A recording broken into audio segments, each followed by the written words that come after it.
And welcome aboard, everybody. A Tuesday edition of the Sports Bash live, 97.3 ESPN, the 97.3 ESPN free mobile app, and watch the show live on the 97.3 ESPN YouTube channel. I'm your host, Mike Gill. Josh Henning is producing today's show. You out there, what's up, everybody? The Phillies, new look Phillies will be in action tonight, but the old look Phillies did get a win on their final night as constructed before the trade deadline.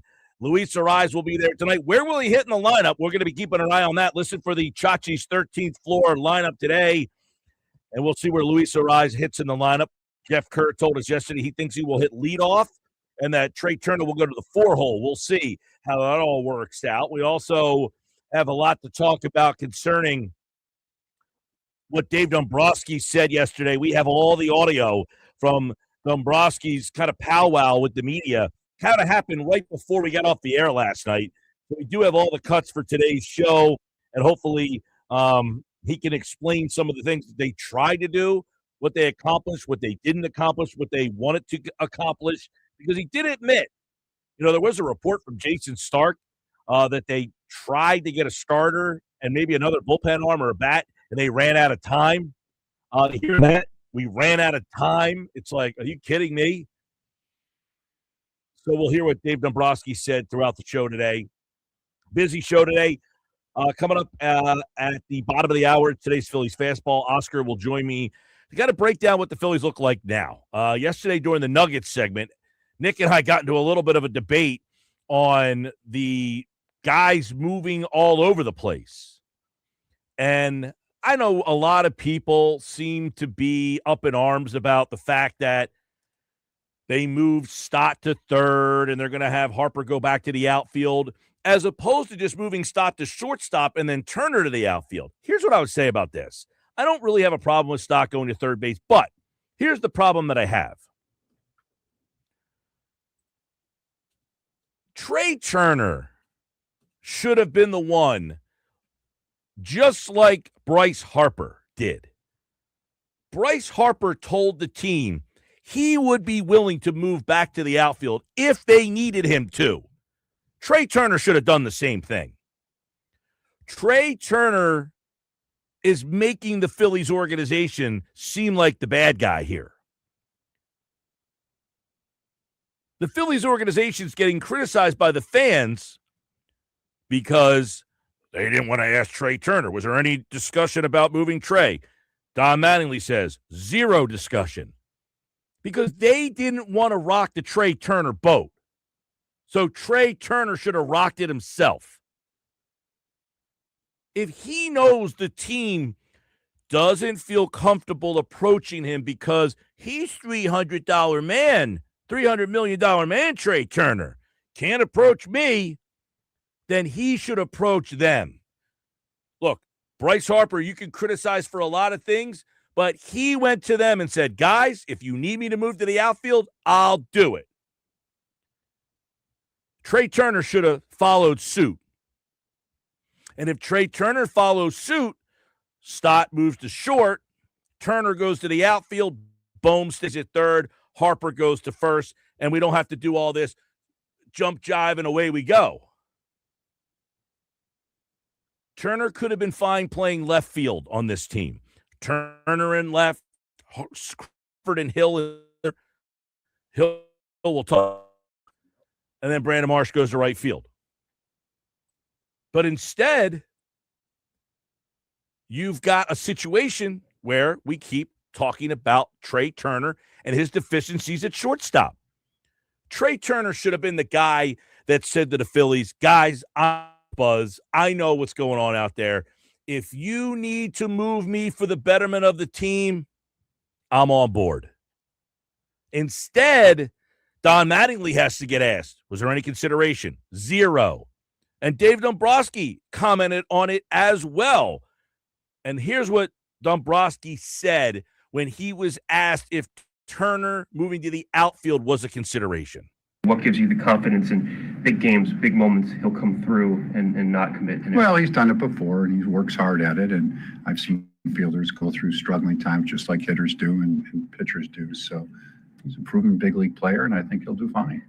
Does not moving him out of shortstop have anything to do with his preference to play? We didn't even discuss it with him at this point. He's our shortstop, and that's where he's staying right now. Dombrowski says we didn't even discuss it with him because he knows. He knows that Trey Turner doesn't want to move. So Trey Turner should have been the bigger person here and said, guys, I know that I'm not playing up to standard at shortstop. If you think there's a move that will help the team, I will go to the outfield for you, just like Bryce Harper did. Instead, Harper had to be the bigger guy here. He had to say, I'll go to the outfield. And to get him to the outfield, they had to move 3 other pieces around, all while still being a rotten team defensively at the most important position on the field. So all the people talking about, I don't like that they moved this guy, that guy, this guy, I understand. Big picture, I think they'll be fine. I think Stott will be a very good third baseman. He's just a good defensive player. I think Bohm moving off of third base, going to first base probably should help him. And Arise is a very good second baseman this year. He has not been a good second baseman in years past. In fact, many baseball people have said that the Phillies would be better off moving him to first base. And his metrics this year, and as people talked about yesterday, it really depends on what metrics you want to look at. He does not have good range. He does not have good arm strength. Stott and his arm strength are very similar. So you're not getting a guy, you're not losing that, but Stott has better range. He covers more ground, all that stuff. So I don't know what this is going to look like. I, for one, am not worried about Stott moving to third. But ultimately, I would rather Turner not be at my shortstop position. 609-403-0973. I think that, to me, after all the dust settled yesterday and all the conversation about this guy moving and that guy moving and why are they doing this? Listen, I know it's the Phillies front office's job to make the tough decisions, but I also understand how difficult it is when you have star players you're dealing with. So I give Bryce Harper the credit, and as Dave Dombrowski said yesterday, Dave Dombrowski and Don Mattingly reiterated that Bryce Harper talking about it with them made them comfortable in making this move. I know he had talked about it, and a couple of the cohorts in here wrote about it. And as we start talking, I had asked Don last week, I said, make sure you just check with Bryce when you get the right time, make sure that he feels comfortable doing so. And he did, and he said yes, and he did it again, and he said yes later in the week. And then last night he texted me and said, I've said it, but if we get a guy, he said, I'm not looking for who we're getting. That's not what the case, but if there's any truth to the rumors that you're getting a rise, I'd be happy to move to the outfield to add him to the ball club. Did Trey Turner text and say, I'd be happy to move to left field if you got a rise? You could play him at first. I'll go to left, put Stott at short, and then this way a lot of guys don't have to move. Did he do that? No, he did not. It's just another example of Trey Turner having his head in the sand. That, to me, is what stood out about yesterday. We could debate all we want whether or not Stott can play third base or not. I don't know. I think he'll be fine. He's a big leaguer. He'll probably be an upgrade over Bohm at third base. Bohm, who was horrible at third, has become an average third baseman. He's no Brooks Robinson over there. You didn't kill the team at third base. But Stott will be an upgrade at third. But everybody's talking about you move this guy, you move that guy, you move this guy. Why not just make the one move? Put a rise at second, move Stott to short, put Turner in the outfield. Unfortunately, that's not the way this thing went. And when I thought about it this morning, I just said, man, Trey Turner, how selfish could you be? If Bryce Harper's big enough and man enough to say, you want to move me back to the outfield if we get the right deal, go ahead and do it. You're telling me Trey Turner couldn't also do the same thing? 609-403-0973 on the White Horse RV text board. That's kind of where I start today. Last night's game, let's get into that a little bit. You're getting no hit by a guy I never heard of before. in the 7th. You have no hits in the game last night. So it's a left-handed pitcher, by the way, so there's another problem. You have a left-handed pitcher. He's shutting you down all night long. Derek Hill comes up with the bases loaded. Now, mind you, you have the bases loaded, and you didn't even get a hit in the inning to get the bases loaded. This guy is one of those guys that's running on empty, but he's got a no-no going, so they're letting him stay out there. And then finally, Derek Hill, takes him yard for a grand slam. Then the next inning, he makes an unbelievable, lunging catch in center field. This guy has been a godsend for this team. I mean, Dave Dombrowski can say, hey, I did go out and get that guy. Now, you're going to win the World Series because Derek Hill hit the go-ahead grand slam. First grand slam of the season for the Phillies, by the way. They were one of 5 teams in baseball that did not hit a grand slam. His second career grand slam. First time a grand slam was a go-ahead for the Phillies since Kyle Schwarber in 2025. You had the 2-run homer from Bryce. So you had a little bit of life later on in the game. They snap a 6-game losing streak on games that Aaron Nola had pitched.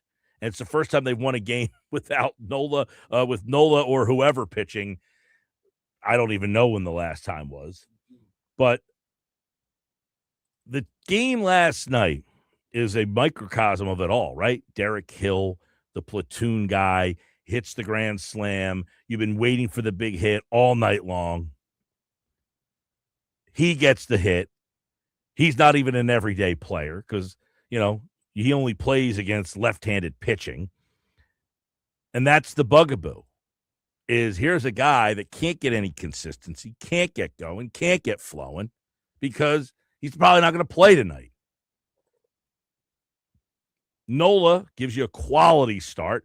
I don't like the quality start, 6 innings, 3 runs, but if you get that from Aaron Nola, you'll take it, right? You'll take that outing from Aaron Nola. And then you end up getting a save from Duran last night. Now tonight, you'll have a whole different look. What will tonight look like? What will tonight look like? We'll keep our eye on the lineup. So that's kind of where we start today. Hold on a second here. There we go. Can you hear me now? I got you. Okay, so it was June 24th, the last time the Phillies won to start with Aaron Nola on the mound. So that was actually, they had lost 6 straight Aaron Nola starts. Just to give a little context about how long it's been. And in the last few starts that he has pitched, you go back to the last time he allowed 3 or less runs. Mike, he has now done that 5 of his last 6 starts. Yeah, he's been okay. So Nola's doing his job. It's just the team wasn't scoring any runs with him on the mound. Well, I don't know. Do you feel comfortable watching Nola and saying, yeah, I don't mind if he pitches a playoff game? Because that's what Dave Dombrowski essentially tried to explain yesterday. Oh, this answer was hilarious. Yeah. Let's hear what Dave Dombrowski had to say about not adding another pitcher because basically of what they have. Aaron Nola has been a good pitcher in the big leagues. And actually, I was just telling, a lot of people are analytically more oriented than others.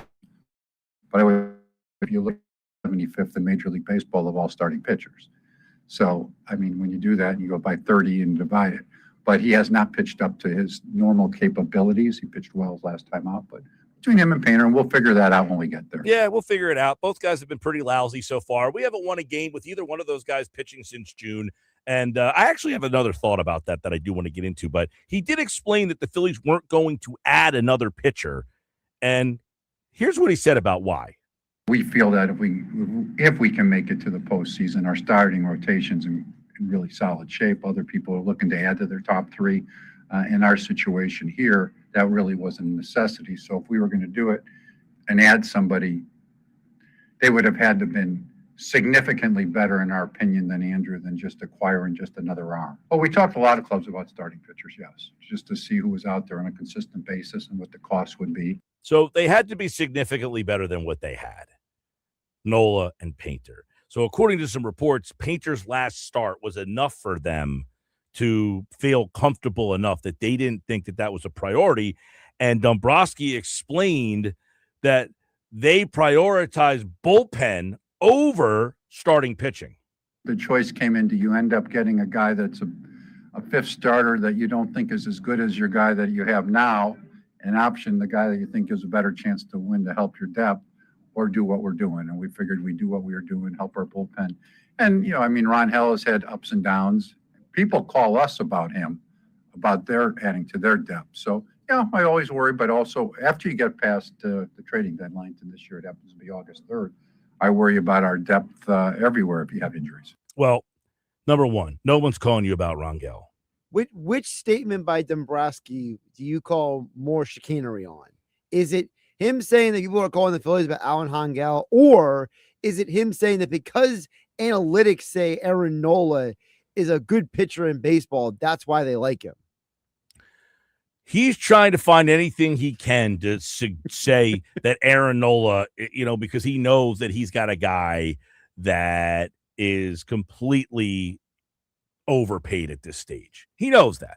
So he's in a tough spot with Nola.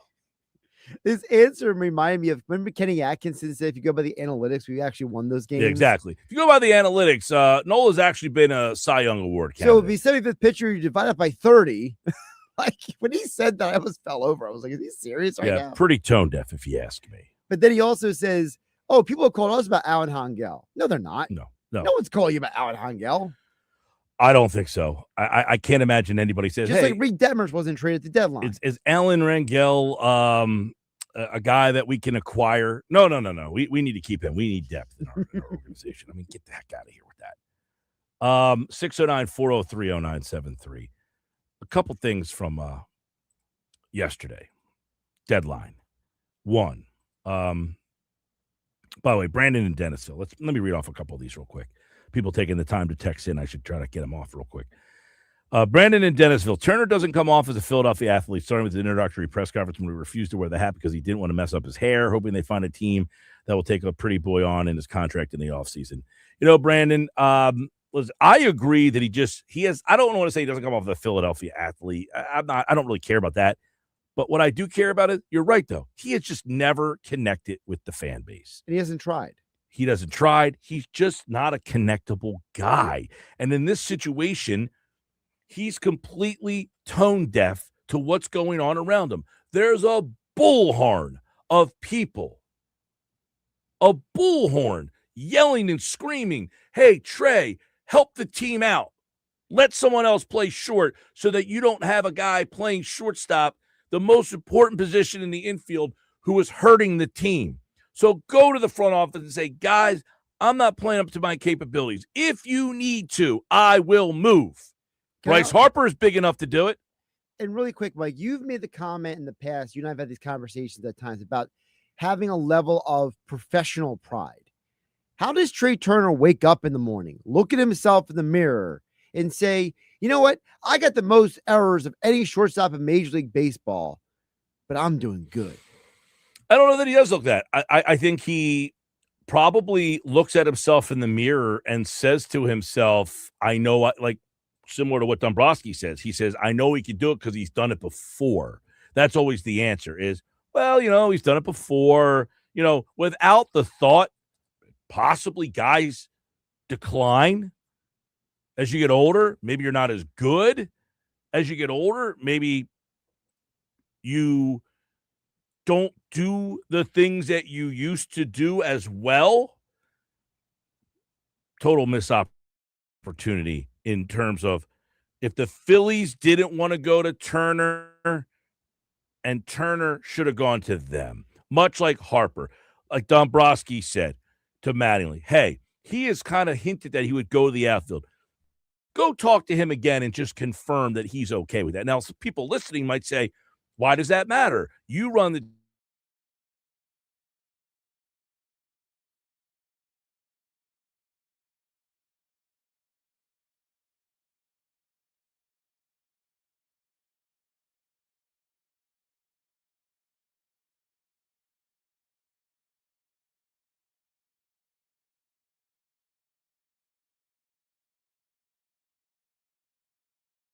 team. And Harper confirmed again yesterday to the media. Pops up, make the move, and we'll see what happens. Yeah, that's exactly what Trey Turner should have done. That's a team player right there. That's a leader. That's a veteran player who says, my ego is not as important as us winning. Because quite frankly, a couple things here. Bryce Harper was not a very good outfielder when he did play the outfield. Now you're going to put him back in the outfield. He really hasn't played the outfield full-time since 2021. Right. Because in 2022, he played, and then he got hurt. And then he came back as a DH. Correct. And then he moved to first base when he returned from the elbow surgery. That's why they let Rhys Hoskins go. And then here we are where they don't have this right-handed bat. And Right. no, I don't want Jorge Solar, who got released today. Mike, do you think Stott has the arm to play third? I'm not so sure. It's not going to be Ken Caminetti over there. You like that pull? That's a good pull. I would have gone maybe Vinny Castilla, but sure. When I think of an arm at third, it's Ken Caminetti. Really? Interesting. Google or Gemini, who has the best third base arm? See what it says. That's good. Okay, I'll do a Google over here. Who in Major League Baseball history, what third basemen are regarded as having the best arm? I mean, off the top of my head, Scott Rowland had a cannon. Ken Caminetti is the one that has the hose that I think of. But does Stott have a cannon for an arm? No, not necessarily. Bohm didn't have a great arm over there. Bohm was not a great defensive player. I think he's gotten much better. No question about it. So here's the answer from Google. It says, historically, Ken Caminetti, Manny Machado, and Mike Schmidt are often named by experts of having the best and strongest arm they've ever seen by a third baseman. Ken Caminetti. It says also on that list is Scott Rowland, who was praised for a supreme mix of arm accuracy and elite power. Ken Caminetti. So here's the quote from according to Google. They said, this is a quote from a baseball scout on Ken Caminetti. Blazing, heavy fastball across the diamond, able to throw from deep foul territory with minimal effort. There you go. That's There what you I go. said. When I think of a third base and an arm, it is Ken Caminetti. There you I go. typed into Gemini. Which third basemen are considered to have the best arms in Major League Baseball history? Ken Caminetti, Manny Machado, Brooks Robinson, Adrian Beltre.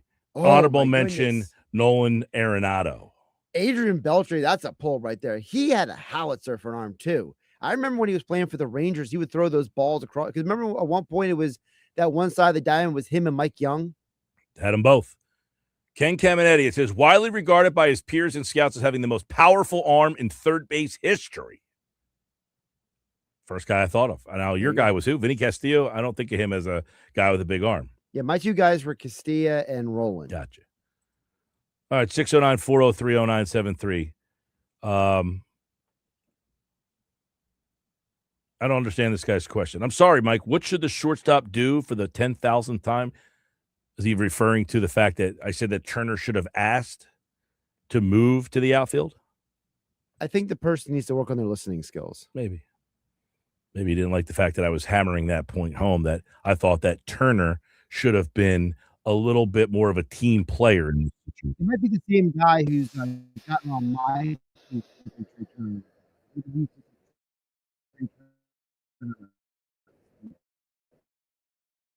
How?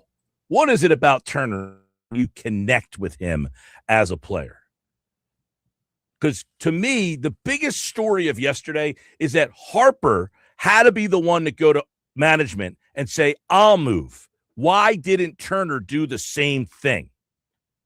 Phillies Fastball's on the other side. Hey, I've been telling you about my friends at Branches Outreach, and I love what they do. Served over 14,000 warm meals last year, provided more than 6,400 pantry distributions, and helped more than 15,000 family members put food on the table. But that all depends on one thing, getting there. And right now, the Branches Outreach has launched the Road Ahead campaign to purchase a new outreach van so they can recover more food, expand outreach, and bring essential resources to even more people in 2026. So whether you're a year-round resident or you're here for the summer, You can keep that mission moving. Visit thebranchesoutreach.org and support the Road Ahead campaign today. All right, coming up, Phillies Fastballs on the other side. Did the Phillies do enough? We're going to look at the new pieces and how they fit into this team next on the Sports Bash, live on 97.3 ESPN.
2:31, time for the Phillies Fastball, the fastest Phillies conversation on your radio. It's brought to you by Ventnor Social, the place to go to watch every Phillies game during the pennant chase.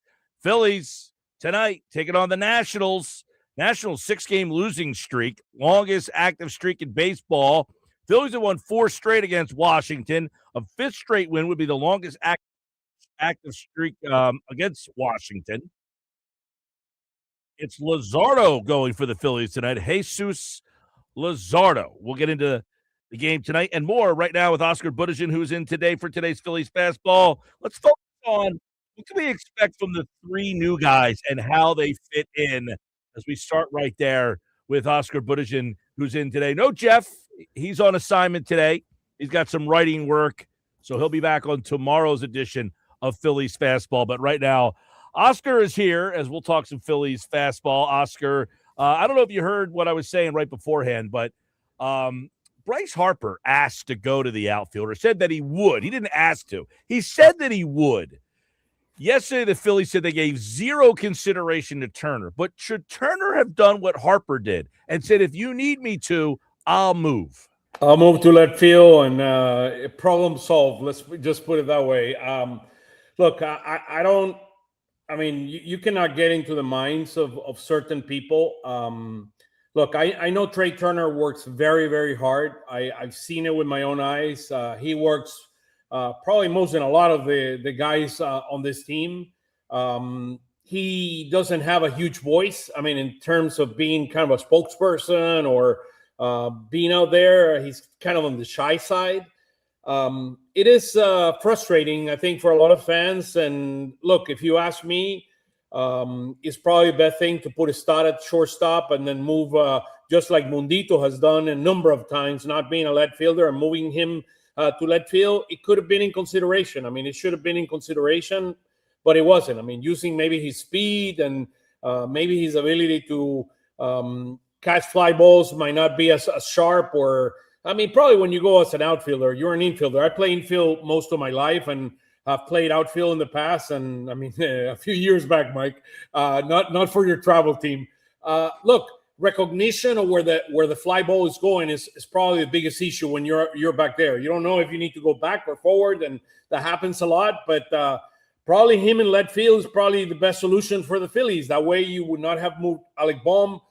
You could have kept Harper at first base and moved Stott, which is a much more reliable, probably shortstop than Turner is at this stage, but he didn't want to do it. So here we are. We got to move 3 guys around to be able to feed our riots at second base.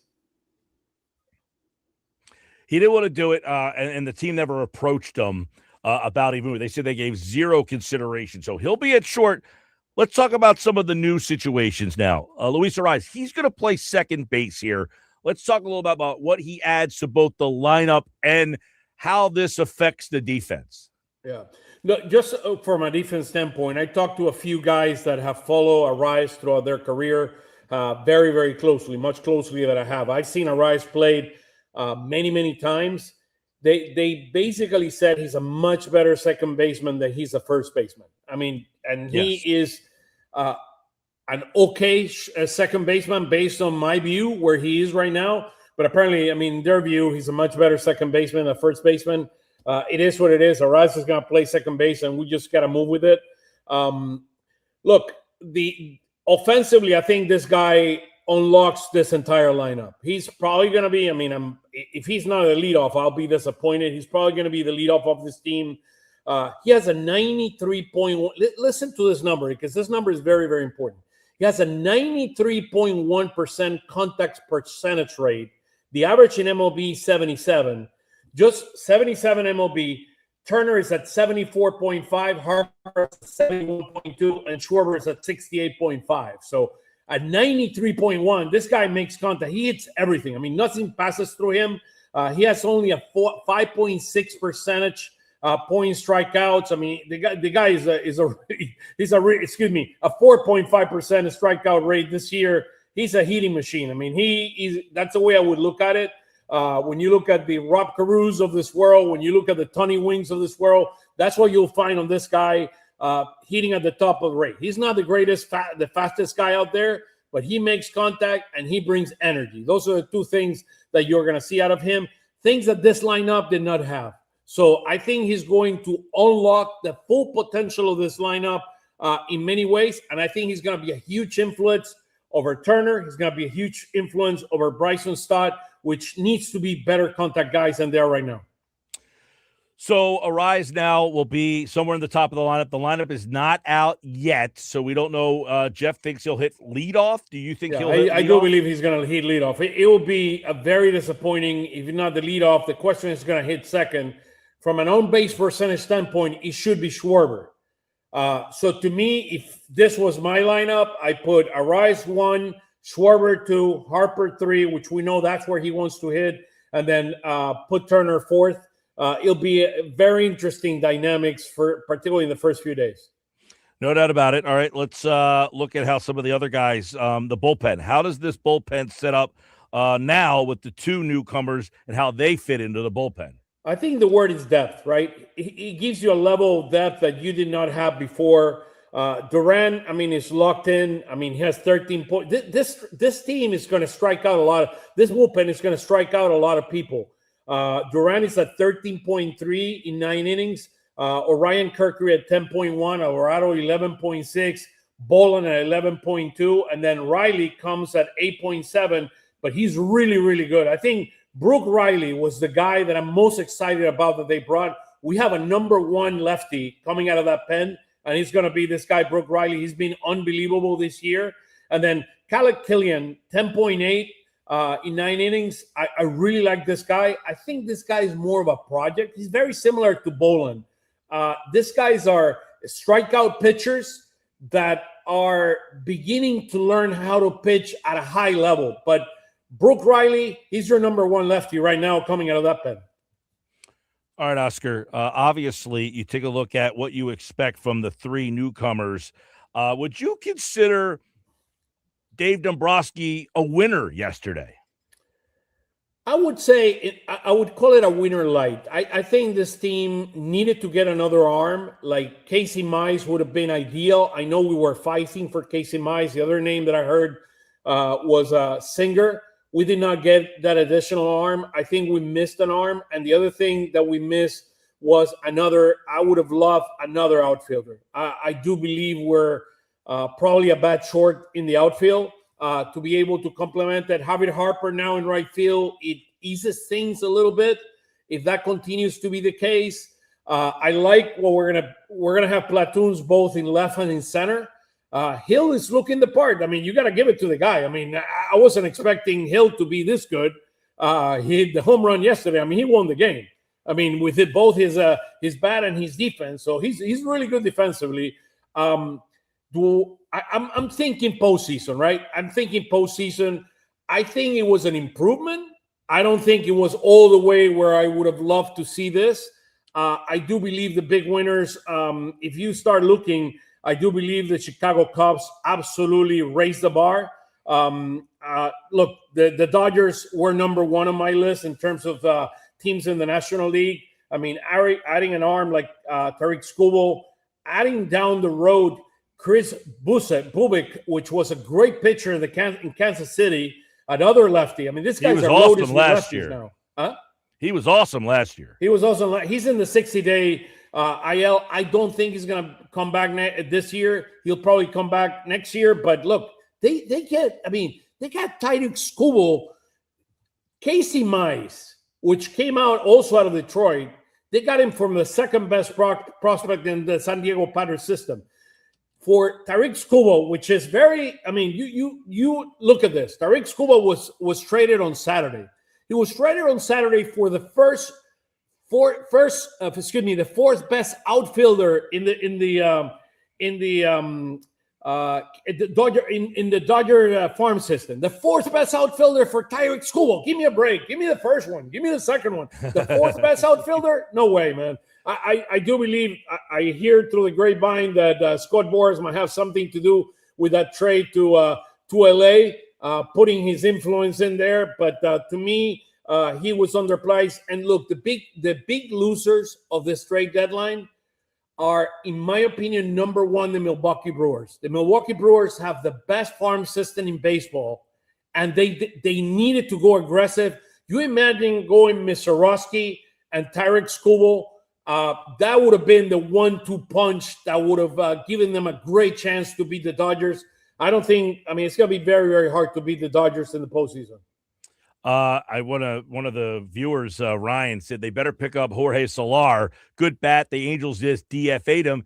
Do you like Brian De La Cruz or do you go Jorge Soler? He's available now. He's a right-handed bat. He was a big part of that Braves team. Yeah, he's at the age. He's not an outfielder anymore. He's more of the age. Now I'll throw you a very interesting one. The Kansas City Royals just DFA Strom. They just DFA. It just happened just now. So that could be another arm that you could potentially bring. He's Matt familiar Strom with Philly. He's done it you here said before. Matt Strom is who you said? Strom. Yeah, Okay. Matt Strom. He just got DFA by the Kansas City Royals. So an interesting arm. He had not had the greatest season. No, but he look, was not. He's a guy that would see. There's a big difference, right? Strom was asked in the past to pitch an 8th inning and a 9th inning. Now you want him to pitch maybe a 5th or a 6th inning, which is very, very different. With much more depth that you have. I think Brooke Riley is your number one lefty going into the postseason, and he's really, really good. I think Ohtani is 1 for 9 out of him. All right, that's interesting. We'll see if the Phillies bring back an old faithful guy. That seemed like it had a kind of a rocky ending, right? The way that he said we never did the PFPs and all that stuff. Yeah, that's the other thing. I forgot about it. Maybe we shouldn't bring him. All right, well, tonight, I want to get your thoughts. What did you think of Nola last night? I think Nola, the new, let's call it the new Nola, he bottles, right? He bottles. That's all you need. If he's going to go 5-6 innings and he's going to allow 2 or 3 runs, he did the job. He did the job. He's been doing the job over the last month. Nola is a new version of Nola. He's who he is, and you got to take the good with the bad. That's as simple as that. And I do believe now it's going to be very interesting. The next outing from Painter, what version of Painter do we get? I'm much more. I know who Nola is. I know what I'm going to get out of him. I don't know about Painter. What'd you think of Dombrowski's answer saying we felt that we couldn't find unless we could have found a significant piece better than Painter and Nola? My answer with that is the San Diego Padres waited until the last minute and got Robbie Ray and Casey Mize. We could have gotten one of those guys. I know it would have hurt. I know it would have cost you a top arm, maybe, Gage Wood or whatever it's got to take. Look, we needed to be much more aggressive. I think we're a team with our payroll that we're willing to pay to bring guys here. You needed to bring one more arm to solidify this starting rotation. Now you cannot hold an injury. If any of the guys get injured, you're going to be in trouble. Like happened last year, right? When Wheeler went down, we did not, even though we had Ranger here, we did not have enough ammunition to be able to beat the big guys. You need Wheeler, Christopher Sanchez, and Luzardo to be at the top of their game to be able to go into this postseason and have a chance, as well as timely hitting from 2 of our dear friends. Harper and Schwarber need to get hot at the right time for us to be Harper able got to going last night with that home run. Harper got going with the home run, season-long 8-game hitting streak, including a home run now in consecutive games. He last hit a home run in 3 straight May of 2024. So we'll see if Harper can stay hot tonight. They're going to need him as the Phillies take on the Nationals. We'll see what the new look lineup comes out. When that is out, we'll have it for you here on the Sports Bash. That is today's Phillies Fastball. Oscar, good work, man, and we'll do it again mañana. See you tomorrow. See you mañana. There you go. Oscar Buttigieg. Of course, our Phillies Fastball segment is brought to you by Ventnor Social, where you can go and watch all of the Phillies games all season long. 6417 Ventnor Avenue in Ventnor. All right, coming up, Sports Bash Live, 97.3 ESPN. Do you remember today? We got events that happened on this day, Philly sports and sports related, August the 4th. Frank has the Phillies mailbag answering your questions at 3 o'clock. Adams here for today's Football at 4, taking a look at Eagles training camp, which will kind of look back at the first full week of practice and the update on Mekhi Lemon, missed time again. Kevin Cooney has the Cooney report tonight. Too little, too late for the Phillies. That's all coming up on the Sports Bash Live on 97.3 ESPN.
All right, do you remember events that happened on this day, August the 4th? What's going on, everybody? The Sports Bass Live, 97.3 ESPN. Good afternoon. I'm Mike Gill. You know, on this day, 2007, you know what happened?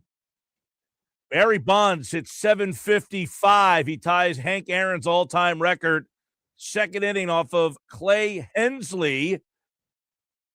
Now, how do we recognize Bonds when he hit 755? How do we look at him? Is he your home run champion?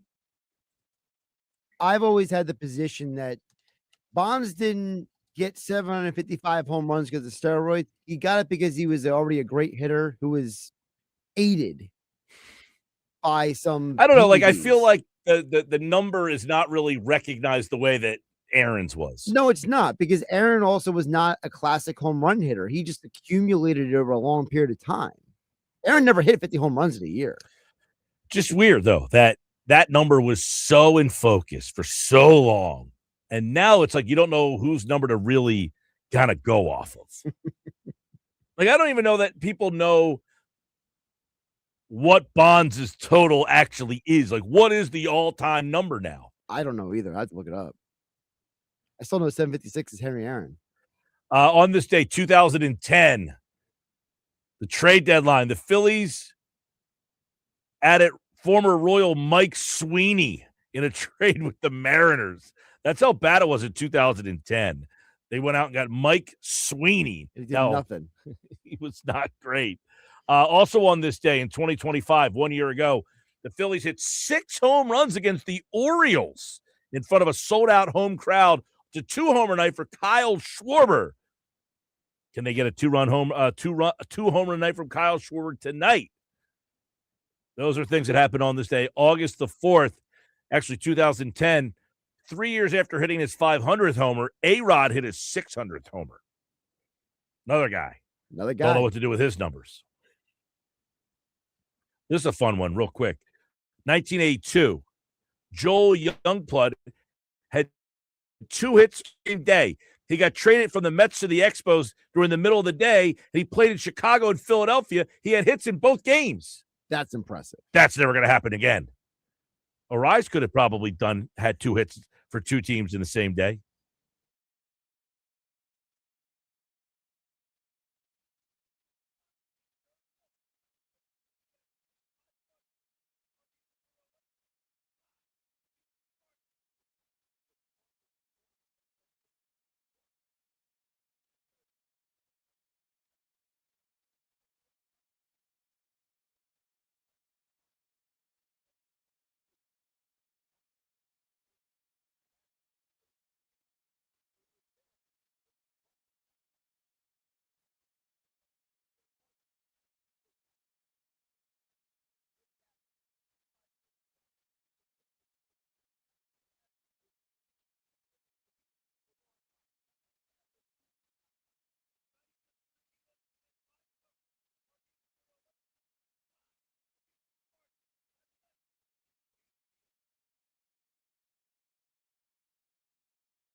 All right, 3 o'clock. Live, 97.3 ESPN. The Phillies made it official.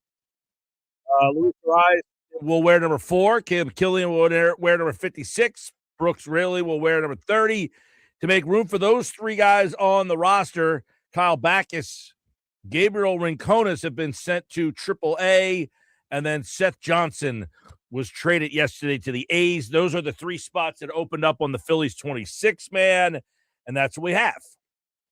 What we have now is Frank Klose from 97.3 ESPN.com, and when the Phillies lineup drops, we'll have it for you here on the Sports Bash. Matt Strahm, DFA'd by the Royals.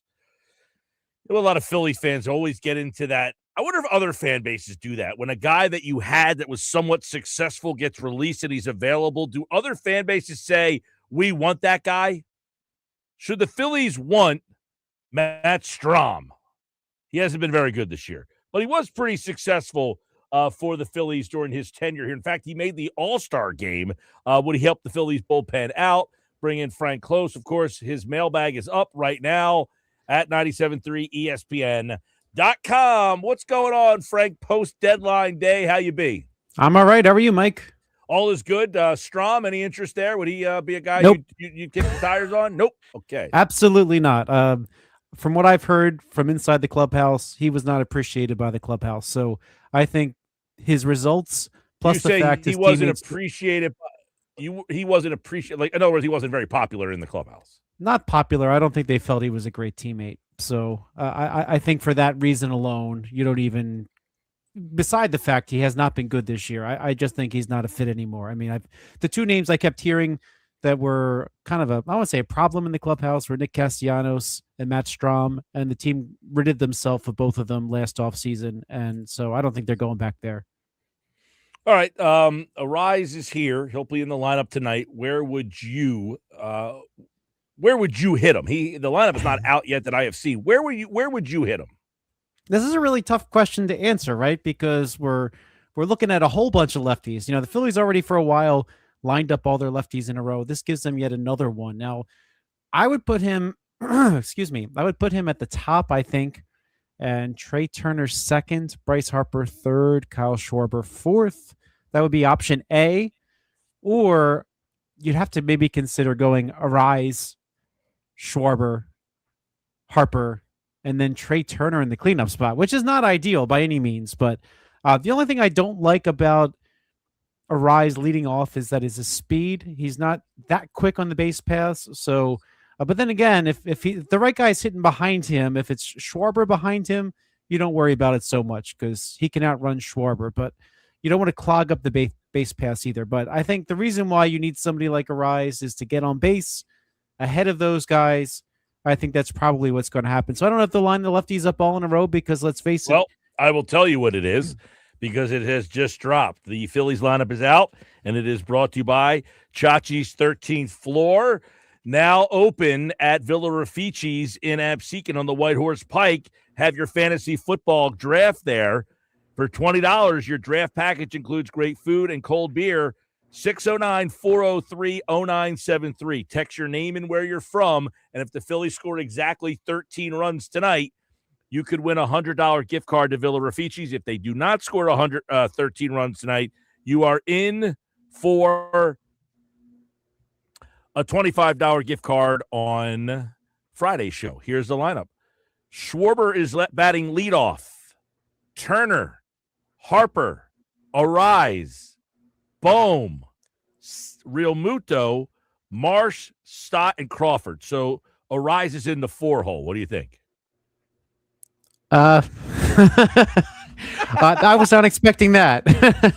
I guess it's good because if the guys get on base ahead of him, he will get hits and knock them in. I thought they needed the opposite. I think they wanted him on base ahead of the big boppers.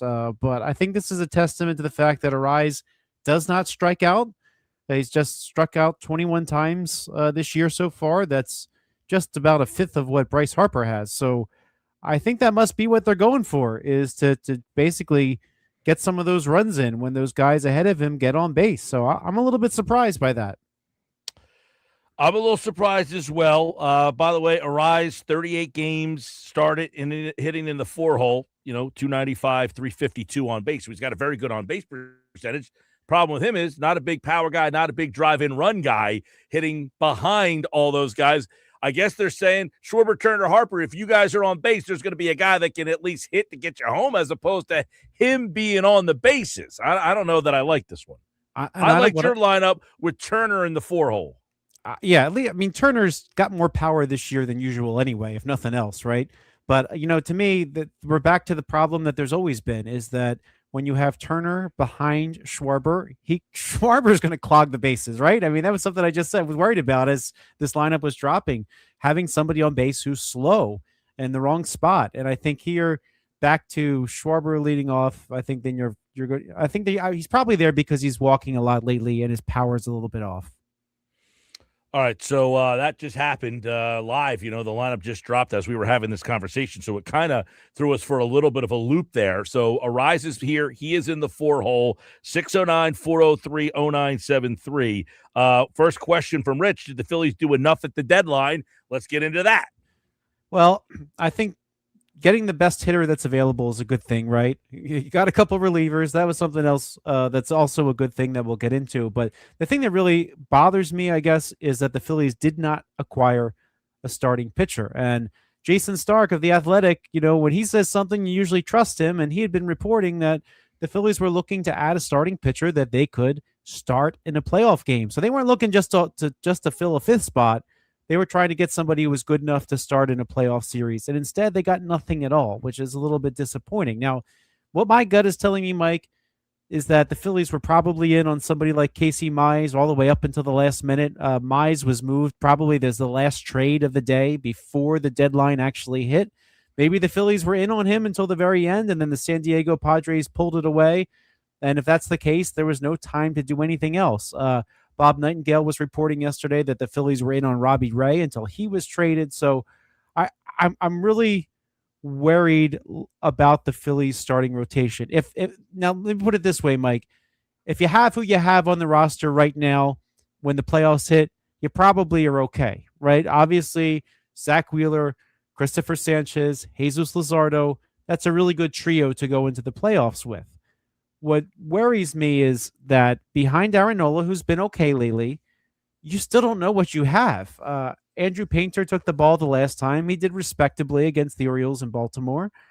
But which of that's, we don't know if that next spot is going to be Painter or Alan Ronhell or Brian Keller or Kobe Allard for all we know, right? So what happens if there is one injury on that starting rotation? God forbid, you don't want that, right? But what if? The deadline is coming past. There are no more waiver trades. There's no opportunity to add going forward. So if you don't have that depth now, I mean, the Phillies are one injury away of Kobe Allard starting a playoff game, perhaps, right? Whoever's in that fifth spot is then going to be the fourth spot.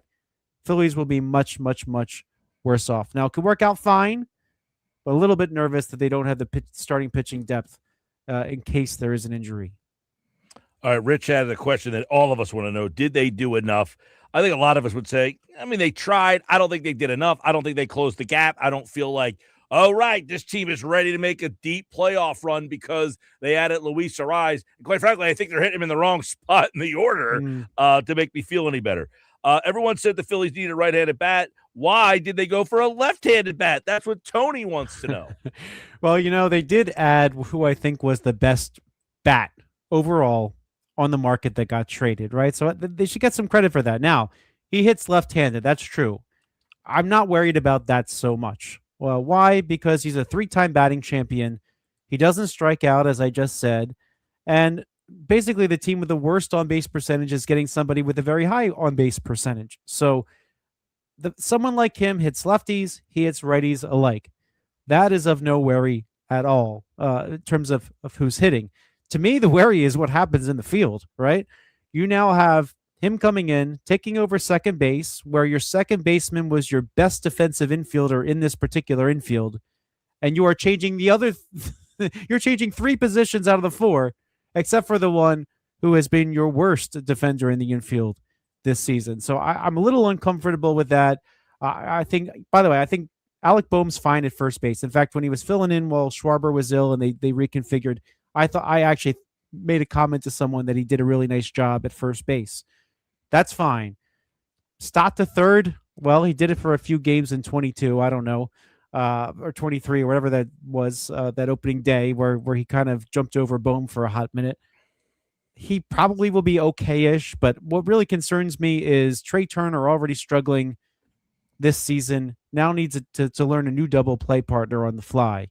And that's not something you can just easily do. So I'm a little bit nervous of him in the infield there at second base. I would have personally preferred if Luis Arraez just simply took first base if Harper was going to the outfield. After all, Arraez was the starting first baseman for the San Diego Padres last year, but it sounds like he really wanted to play second base, and that's what he's going to do. I mean, unless he gets here and they talk him into something else, that seems to be what's going to happen. And you saw the lineup today; they already have Stott at third base, and they already did all these moves. So yeah, I think I want to see what you think. Bryce Harper went to management and said, "I'll go to the F field." That's what Trey Turner should have done. He should have also said, "If you need me to, I'll go play the outfield." And then you could have just moved Stott to short, and everybody else could have stayed put. So as I understand it, Harper made those comments to the media, not to management, that he was willing to move to the outfield. And then according to Dombrowski yesterday, he said that they've texted. Or Harper said that he texted. Somebody said that he texted Dombrowski, correct? But only after Don Mattingly approached Harper on behalf of Dombrowski to say, "Hey, is this actually true?" And so, so it was a little bit weird the way that this kind of played out. So, I mean, I don't know. Maybe they didn't want to put the pressure on Harper, and they just wanted to make sure it was okay once before they did it. I mean, maybe he helped them out and saved them a phone call, but yeah. So I and of course, even Harper, he hasn't played right field since 22 when he got hurt. So yeah, I don't have a big problem with Stott playing third. I think he'll be fine there. But I also think moving this guy to here and that guy to there and that guy to there, it just sounds crazy to do in August. I really don't think it's going to be that big of a deal. Okay. I mean, that being said, I would rather have just Turner moved to short and Turner going to the outfield. I'd rather Turner play the outfield than Harper.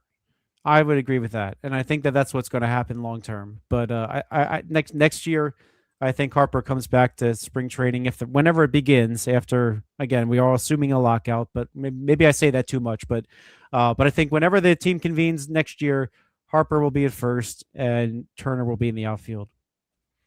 Brad wants to know, is the Phillies bullpen good enough now after adding 2 new arms? So Brooks Raley, I really like. I mean, he was the left-handed reliever that they've been sorely needing. I mean, certainly with Tanner Banks underperforming this year and then Jose Alvarado underperforming this year, they're getting somebody who's been pitching perhaps the best of his career. And Raley's actually a little bit older. I think it's kind of fitting he takes the number 30 that David Robertson wore in last, because he is now the elder statesman in this bullpen. And, Raley actually came up in 2012 playing along the likes of Alfonso Soriano and Marlon Byrd. And Kerry Wood they were teammates, which is kind of funny. He goes that far back, but he's old and wise, and he's very, very good and having a really good season. Had several good seasons for the Mets. Actually, certainly the Phillies left-handed hitters know that all too well. Excellent addition to the bullpen there. Caleb Killian, I don't really know what he's got. This is his first real full season in the major leagues. He had a cup of coffee with the Cubs of 3 different seasons. But this is the first year he's doing something, and the results are kind of mixed. He had a really good April, and then he had a really tough May. And you look at June and July, and, he's like a 5 ERA reliever. So is he better than Seth Johnson? I think I'm comfortable saying that. Seth Johnson, of course, moved to the Athletics as one of the moves yesterday. But will he replace Brad Keller? And my answer to that is no, I don't think so. He's not going to be what Brad Keller was supposed to be. I think we were hoping for a back-end right-handed arm that would take a little bit pressure off of a Ryan Kerkering. And now with that happening, Jonathan Boland, he's probably your most trusted righty, I think. He's kind of developed into that. But the fact that they don't have another veteran from the right side there, I think that does concern me just a little bit. But here's the good news, Mike. When you have Christopher Sanchez, Zach Wheeler, Jesus Luzardo starting playoff games, and you have Juan Duran at the back end, there's not that many innings in between to take care of. But getting to the playoffs, I think that's what the focus will be here. They just need to get to the playoffs, and the bullpen should be okay. What you think of what Dombrowski said, though, about not thinking there was a significant upgrade over Painter? Did they get sold on Painter based on these last two starts? Was that something that you were kind of like, yeah, I don't like that answer? I think he's not trying to talk trash on his own players. I mean, I think he wants to support them and show that they have his back. I mean, because right now they have no choice, right? I mean, Andrew Painter's got to take the ball every fifth day. It seems like that's it. I just really feel in my gut he missed out on the ones that he was trying to get at the end, and then below that there probably was not the caliber player that he would have liked to have picked up. Now, will he do what he did last year? Remember, Walker Buehler was released. You know, there be a player that gets released that could help a little bit, perhaps. I mean, that's I will say that's one thing that we're seeing right now. Tons of players getting released today because, you know, teams acquired new players, no way to trade them at this point, so they just get released. Rob Refsnyder, by the way, that was a right-handed bat. A lot of us wanted to be a platoon partner in the outfield. He just got released by the Mariners. So I think there could be some interesting names. Yeah, Jorge Solar's name has come up. He got DFA'd as well. Yeah, although I actually would rather have De La Cruz personally than I was going to say, Refsnyder is a guy who in the past has hit well against lefties. He is not doing that so far, which is why he's probably a free agent. Yeah, I mean he got off to a really rough start. I think that had a lot to do with it. Then he seemed to find his way a little bit, but yeah, I think someone's going to pick him up. I mean, he's only hit 140 this year, but anyway, my point is there will be players released because the opportunity to trade them is gone, and some might be put on waivers, hoping other teams claim them and just take the money. So there'll be some opportunities to add, but much fewer than yesterday. All right, Frank. Well, that's the news today. Arise is in the lineup. He will back clean up and play second base. Arise will hit fourth behind Bryce Harper, and now they're bouncing Turner from 1 to 2 and Schwarber from 2 to 1. So Schwarber is now, do you think this is the long term to split those lefties up? That Schwarber will now bat leadoff the rest of the way? I hope not. Again, I don't like it. I never have, but I think that I think this might be temporary. I mean, Schwarber hasn't been the power guy he still has his good eye. It's weird because they're throwing an opener today, so it's hard to figure. Yeah, but here's the thing. The three lefties there, Arise, Schwarber, Harper, whatever order you put them in, they're the lefties that hit both sides. So Harper this year hitting 203 against correct. lefties. Yes. Correct. You're traditionally, right, but it's going to be interesting to see if you're in a playoff game against Chris Sale or I don't know, Tarek Skubal, for God's sakes. Do you want to have Schwarber, Harper, and Arise? I know Arise hits lefties over 300, so he's not as big of a, but it's different hitting a lefty in the playoff than it is against the Cincinnati Reds in August. Yeah, I would say so. I mean, I think that the other team's best lefty relievers, they in the past, they've had them all ready for Harper and Schwarber. So and by the way, you also have Crawford hitting 9 a lot of times, so he would be back to back with the lefties. Yeah, excellent point. Although I think that they can at least flip flop him and Hill whenever necessary. So, I mean, I think that's kind of where we're at right now in center. That you're going to see Hill against the lefties and Crawford against the righties, and then flip flop the mid game if you need to. And De La Cruz will be in left field now with Marsh. Well, we'll see. I mean, I think that Brandon Marsh has kind of regressed into the platoon player that we kind of thought he was. Wasn't that way to start the season, I think. And the way that De La Cruz has been playing, I think you got to give him the at-bats against lefties when you get the opportunity. So I think that it may not be a straight platoon, but I think against a tough lefty, De La Cruz is going to get some at-bats in left field. At least now it seems like Sosa isn't going to have to play in the outfield. All right, Frank Klose, his Phillies mailbag is up at 97.3ESPN.com. There were some of the questions this week as the Phillies hit the trade deadline. This is who they are. This is who they will be moving forward here on the Sports Bash Live on 97.3 ESPN. Frank's mailbag is back next week right here on the Sports Bash. All right, Frank. Well, we'll see how Arise adds to this lineup, hitting fourth tonight. Yeah, well, we'll see. I'm eager to look and find out as much as you. I'm sure. All right, we'll talk about it next week here on the Sports Bash Live on 97.3 ESPN as Luis Arraez is hitting fourth for the Phillies tonight. He will be in the cleanup spot for the Phillies with a whopping 4 home runs. The cleanup hitter has actually gotten worse power-wise from Alec Bohm to Luis Arraez. Now, I would imagine teams are they're going to pitch around Harper to get to Arraez because Arraez can hit. But not a lot of power there.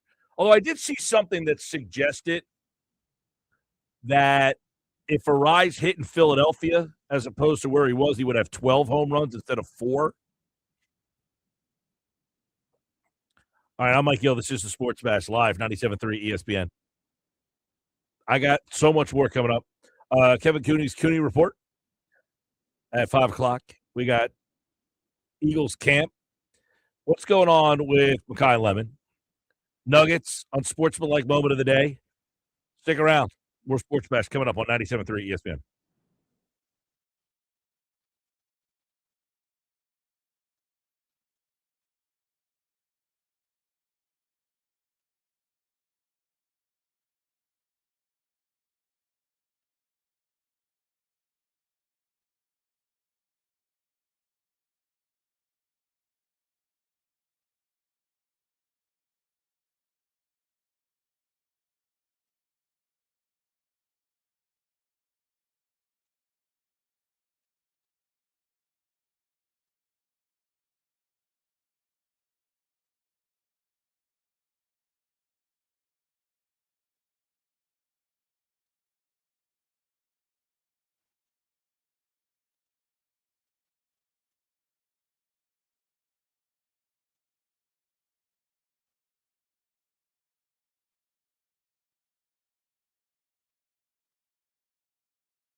328. First Phillies lineup is out, brought to you by Chachi's 13th Floor. Now open at Rafici's on the White Horse Pike in Absecon. Text your name and where you're from to 609-403-0973. And if the Phillies score exactly 13 runs with their new lineup tonight, you can win a $100 gift card to Chachi's 13th Floor at Rafici's. And if they don't, you're still entered to win a $25 gift card. We'll announce the winner on Friday's show. The lineup just dropped about 20 minutes ago. We broke it to you on the Sports Bash. Schwarber is now batting leadoff. Turner, Harper, Arise, Bohm, Real Muto, Marsh, Stott, and Crawford. Wow, that's actually, I just saw the bottom half of the lineup. Marsh left-handed, Stott left-handed, Crawford left-handed, Turner over Schwarber. That's 4 lefties. Harper a 5th lefty, and Arise a 6th lefty in the lineup tonight. What do you think of the lineup? Schwarber going to the leadoffs. Now, it's hard to gauge whether or not this is a long-term thing because the Nationals are throwing an opener tonight who's left-handed. So the Phillies were supposed to face, I thought it was Littell. So I don't know if they're making the lineup for a right-handed pitcher who's going to come in like the 2nd or 3rd inning, or because I don't know what to make. Do we think Schwarber is going to be hitting leadoff the rest of the way here? I certainly hope not. Not because I'm against Schwarber hitting leadoff, but because of the fact that this lineup to me, Mike, screams poor Trey Turner. We don't want to move him to the 4th spot. That's what it screams to me. Do we think Trey Turner, though, would fight batting 4th? This organization seems to be uninterested in making him in any position where he doesn't maybe not like. See, I don't agree with that one. I don't think Turner would be against hitting 4th. I could be totally wrong. I don't think that he would balk at hitting 4th as much as he would balk at moving from shortstop. But if you were going to bat Schwarber leadoff, wouldn't you just hit Arise leadoff? That's what I'm trying to figure out. What is the purpose for? Is it still going back to the whole we want our 3 best hitters at the top of the lineup? Is that what we're trying to do here? I don't know. I mean, I guess the one thing is moving Schwarber to the 4 hole is something the Phillies don't seem to like to do because it takes an at-bat away from him potentially. Correct. And you want to get your best guys up in the 1st inning so that they get that extra at-bat. And when you look at how big of a deal that is, if you look at what the guys hit, how many times and how many at-bats guys that hit 1, 2, and 3 get, as opposed to guys who hit 4, 5, and 6 get, you're talking about 40, 50, 60 at-bats sometimes. And that part, listen, I understand the philosophy in wanting your best hitters top of the lineup. But to me, one of your best hitters is not Trey Turner. By the way, do you know who has the most at-bats on the team this year? Kyle Schwarber? Trey Turner. And it's by a large margin. See, that's bad. Well, he's the leadoff hitter. So he has 452 at-bats, followed by Alec Bohm. Bohm has 403 at-bats. Harper has 400 at-bats. Schwarber has 395 at-bats. Now, he's played only 3 less games than Turner, but he has about 60 less at-bats than Turner does. So would you rather Schwarber have the 452 at-bats or Turner have the 452 at-bats? And therein lies why Schwarber is moving to the leadoff spot. Think about that. He's played 3 less games than Turner. 3. Right. And Turner has about 60 more at-bats than he does. This is coming from a guy who hit 2nd. I hear you. 3 games is the equivalent of what? 12 at-bats? Right. So that means Turner has ended the inning many times. Where you add 12 at-bats to Schwarber's ledger, and the gap is still about just under 50 at-bats. I just don't understand why Turner has to be 2. Like, why couldn't it be Arias? Why couldn't Arias be 1 and Schwarber 2? Like, this just feels like there's something they're not telling us. There's something that doesn't add up here, because why are you so apprehensive about moving Turner back down the lineup? Don't have that answer, because 16 home runs to me is saying, okay, Turner, look, you're on bases down. Now, he does have 17 stolen bases. He can still boogie a little bit, but you're on bases down. Your power is up. His slug is at 400, which isn't great. It's meh. But for what they have, you might say, hey, you know what? Why don't we put you in more of an RBI spot and see if we can untap something there? We're going to go with a rise at the top. I think one of the problems, though, could be a rise leading off with Schwarber and Harper.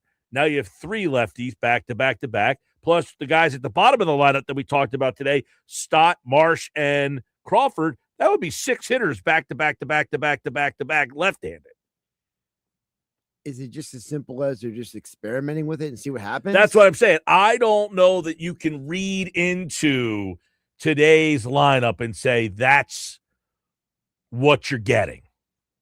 Based on you got an opener, and based on the fact that you have an opener, maybe the Phillies are just kind of doing this for the day. I don't know, though. I don't know how I feel about that. What does everybody else feel about that?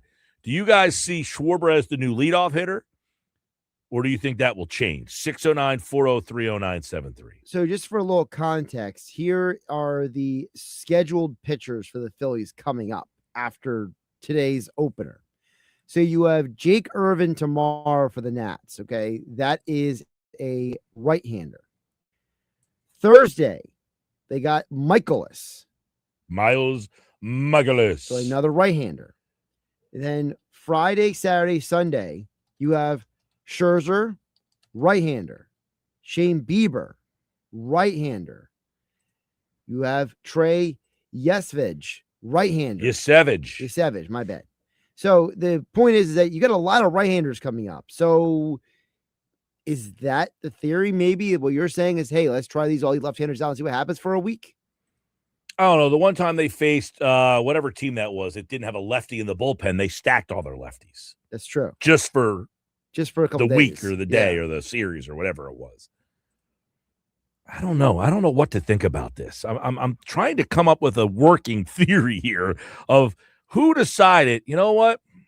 Let's put the lineup together and put a rise in the 4-hole today. I'm trying to find the next time they face a left-hander. But that's another thing. So right now, I mean, Rincones isn't here anymore, so that platoon in right field is now done because Harper's going to right. So Brian De La Cruz will go to left. Right. But Brian De La Cruz has actually been hitting, but against lefties, you're going to start Marsh, so De La Cruz isn't really playing all that much. Correct. So, and then Hill, who you don't win the game without last night. So you just, how many games in a row are you facing a right-hander? Well, actually, it's from now until August 13th. It's all right-handed starters or who you're going against. So the next time you have a chance is the TBD on August 15th. So you're essentially saying to Brian De La Cruz and Derek Hill, you're not going to be in the starting lineup for over 10 days. That's insane. I mean, that's what it is when you're the platoon guy. That's why it's always tough when you have platoon guys. And when they don't play all that much, you get into the situation where they're not playing, and then they only get to play once in a while, so then they don't produce. I don't know. I don't like a rise hitting in the 4-hole. I hate it. I absolutely hate it. You can't. Now, it's not because I'm Kermanian man of, dude, 4-hole hitter has to have power. I don't feel like that. I feel like the on-base guy should be on base in front of guys who will drive runs in. Now, are the Phillies trying to turn Luis Arraez into some all-of-a-sudden RBI machine? Maybe that's the way they're looking at it. See, my problem with it is Trey Turner's too high in the lineup. I need Trey Turner bumped down. He's not doing what you need him to do consistently at the top of the lineup. So if he has the same number of strikeouts right now that he had all of last year, 107. He is not getting on base. He's not making good contact. He's become a boomer bust hitter. I don't need a boomer bust hitter in my top 3. Yeah. I'm not loving it right now. I'm not digging it right now, but hey, if you get Schwarber, he's a high on base guy. Turner's supposed to be a high on base guy, and Harper's a high on base guy. Now you have 3 high on base guys, and you have a guy who doesn't strike out all that much, who will put the ball in play, hitting behind all them. So that's just a different way to look at it and say, our best 3 guys are still hitting in the top 3, but now instead of Alec Boehm, now we've got a guy who will, spray the ball all over the place. I don't know. I got to talk myself into this. I'm not saying I hate it. I hate it. I just feel like You're more perplexed. I'm just surprised because Arise has, right now, of all the Phillies on the team, the highest on-base percentage on the team currently belongs to Schwarber, right? Outside of De La Cruz, has only played 9 games. Schwarber's 365. What's Arise? I got to imagine he's right around there, if not higher. What's the number you're looking for? On-base percentage. On base? Yeah. I'll pull it up. For Arise. I mean, it's definitely higher than Turner. We know that. And Turner's one of the lowest. I think Turner actually has the lowest on the whole. He's actually past Boehm. Of the regulars, he's past Boehm. So Schwarber's at 365. Harper's at 359. So those 2 guys are in a very good number. 360 is Arise's on base percentage. Okay, so him and Harper are about the same. So his number would be second on the team. So my question would be, if he's second on the team in on-base percentage, why not have him hit at the top of the lineup? Because Schwarber's a guy, now you can hit a 2-run homer. Arise isn't really going to be a guy that's going to hit a 2-run homer. That's why the lineup I gave you yesterday I thought made sense was Arias, Schwarber, Harper, Turner. That's the one that we talked about earlier today, and that's the one that Frank also, and that's the one that Jeff Kerr said that he thought was going to be the one that happened. So if I'm saying it and you're saying it and Kerr is saying it and Klose is saying it and we're all saying it, but the Phillies are not doing it. So what does that say to you then? Everyone else is saying one thing, but the Phillies said, nope, we're doing this. I don't know. Again, I'm not going to just flame this thing right off the start because I can see where they're saying, look, the best on-base guy we have is Schwarber and Harper, those 2. Turner, low on base, but traditionally an on-base guy. Right. If those 3 guys are on the bases, one of the problems we've been having. Now, Boehm is an RBI guy. Correct. And part of the reason why Dombrowski said they kept Boehm was because he is an RBI guy. That's literally what Dombrowski said yesterday. Let me go find that audio cut for you. I did hear that. He talked about Boehm has driven in, 60, 70 runs or whatever. Here it is. So this was Dave Dombrowski. So he was initially asked, why was there no consideration or was there consideration, but you didn't trade Alec Boehm at the deadline?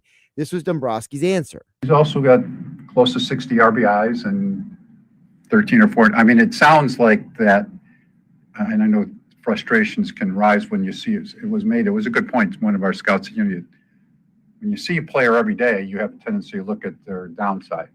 But if you compare his number, how many guys have more RBIs than he does, and that's an important part of the club. So we think he's a good player. Well, listen, I don't mind that Boehm has now moved down the lineup. He's still in the 5 hole. I would rather him a little further down at like 6 or 7. Because Boehm, for as much as he's a hate the face and hate everything else, he does drive runs in for the most part. Right. Yeah. He's always been that guy. That's been his biggest skill set, is being a runners on base guy who drives people in. Mm-hmm. So if you look at the one big thing here, by the way, Boehm is 3rd on the team in RBI right now. Boehm is 3rd in RBI. Okay. On the Phillies. Mm-hmm. All right. Well, listen, I'll give it a night. I'll see what happens here. If they score 13 runs, maybe you change your mind, right? Yeah. If they score 13 runs and somebody gets a $100 gift card, then sure. Exactly. One of the other things too is, we know Harper doesn't want to leave the 3 hole. That's another, I don't want to say major problem, because you got to he's kind of anchored into that spot. Right. So, all right. 609-403-0973. By the way, when you take a look at Schwarber now, who, by the way, this season for the Phillies, he leads the team in walks, 71. So that's another big number there. On base a lot there. That's why his on base percentage is 365. Harper, 68 walks, another big number. So those two guys get on base via walks a lot. You wonder if Arise will have those two guys on base for him a lot of the time because of the fact that they walk so much as well. That's why their on base percentages are so high. You got that going for you. Listen, I hear what you're saying. I don't. There's no part of me that's against Schwarber and Harper being the top three. I keep going back to why is Trey Turner there? That's the guy that I'm trying to wrap my head around. Because to me, the whole point of getting Luis Arias is this guy has a long history of hitting one or two. Mm-hmm. Over 70% of his career, he's hit one or two. Mm-hmm. He does. So now you're asking him to hit in a spot that is out of his natural comfort zone. Mm-hmm. Why are we asking Luis Arias to hit 4 instead of Trey Turner? Yeah. By the way, Turner, as we mentioned, with the 452 at bats, that is by far the most on the team. You've also got, he also leads the team in plate appearances. Yes. Because he doesn't walk all that often, but 486 is how many times he's actually come to the plate. When you mix in a guy, say, like Bryce Harper, Turner's been to the plate still 10 more times than Harper has, and 10 more times than Schwarber has. Times that keep coming up, it keeps turning over to Turner, has 10 extra at-bats than those guys. When you go to the next tier of guys, he's got 30 more plate appearances. Actually, he's got 60 more plate appearances than Brandon Marsh. So Marsh, who was an all-star this year, Turner is up at the plate 60 more times than him. So moving Turner out of the leadoff spot will get Schwarber more plate appearances. By the way, this year, Turner has actually hit worse in the 2-hole than the 1-hole. Yep. In the 2-hole, he's hitting 205. As a leadoff hitter, he's hitting 257. His on base percentage is 244 in the 2 slot. It's 305 in the 1 slot. So if you go by the numbers, Turner should not be hitting number 2. I like Turner in the 2-hole better than the 1-hole, but so far this year, I don't like him in any hole. Yeah. All right. Sports Bash Live, 97.3 ESPN, the 97.3 ESPN free mobile app. So we got Arise in the lineup tonight for the first time for the Phillies. Also, a couple of moves made. Backus has been shipped out. Yep. Along with Gabriel Rincones, thankfully, to make room for Killian and Rayleigh in the bullpen. We all kind of figured Backus would be the sacrificial lamb because what I'm the left-hander. I was just curious to see, if Rincones would be the definite option, would he try to go to the left? All right. Good stuff. Appreciate it. Everybody texting in. Cooney report later on. More Phillies on the way. Plus, on the other side, Eagles at 4 o'clock with football at 4. Adam Kaplan's here. The Unsportsmanlike Moment of the day. Don't go away. It's next here on 97.3 ESPN.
tipping culture has gotten outrageous. Oh, I went and got froyo the other day.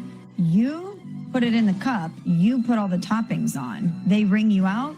They ask for a tip. I'm like, what? It's ridiculous. Wait, so the person sits behind the counter. Yep. Then you go and it's like you do your own service. Yeah, with the lever, self-serve. Okay. They're not serving you. So the person behind the counter is doing the weighing of the froyo. The weighing of the And the froyo. association with the price you're paying, and you have to tip them. They flip it around, and I thought, What's the flip around for? in my mind, I thought, let's say I tip $2, who gets the money? And what service did they provide that requires me to tip? Who am I I tipping? wonder this at sporting events all the time because they ask for tips at sporting events, and I'm like, you handed me a hot dog. What am I giving you a tip for? You did nothing.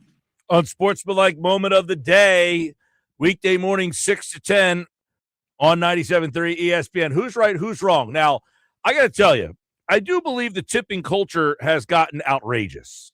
The spinning around of the POS machine of, do you want to leave a tip for whatever? The number has slowly increased every time. It was like 10%, 12%, 15 or whatever. Now it's like they keep pushing it up and up and up. The yogurt thing that Michelle's talking about and what Costello's talking about, when you go to a sporting event, you say, hey, I'll get a hot dog and a beer. They go grab it off the thing and then hand it to you. What are we doing? Now, I have traveled a lot overseas. They don't even want your tip. They almost like punch you in the face for tipping them. Okay. It's like, here's your tip. No, I don't want that. I don't need that tip. So it's very interesting, the culture. Now, I got one for you. I saw somebody bring this up. Let's say you got a meal that was $600. Okay. Okay? You ordered 4 dishes and you got drinks. You got another meal that was $200. You also got 4 dishes and some drinks. The worker didn't do anything different. They brought out 4 dishes and 4 drinks. But the prices of those things that you ordered were different. Now, someone said, why? Because the person brought me the same 4 dishes that they would have brought, whether the meal was $40 or $400. Am I tipping more? Is that fair or unfair? I don't think it's unfair, but I think the bigger or larger problem here is that we're basically using tips as a way to make up for the fact that people are too cheap to pay their workers.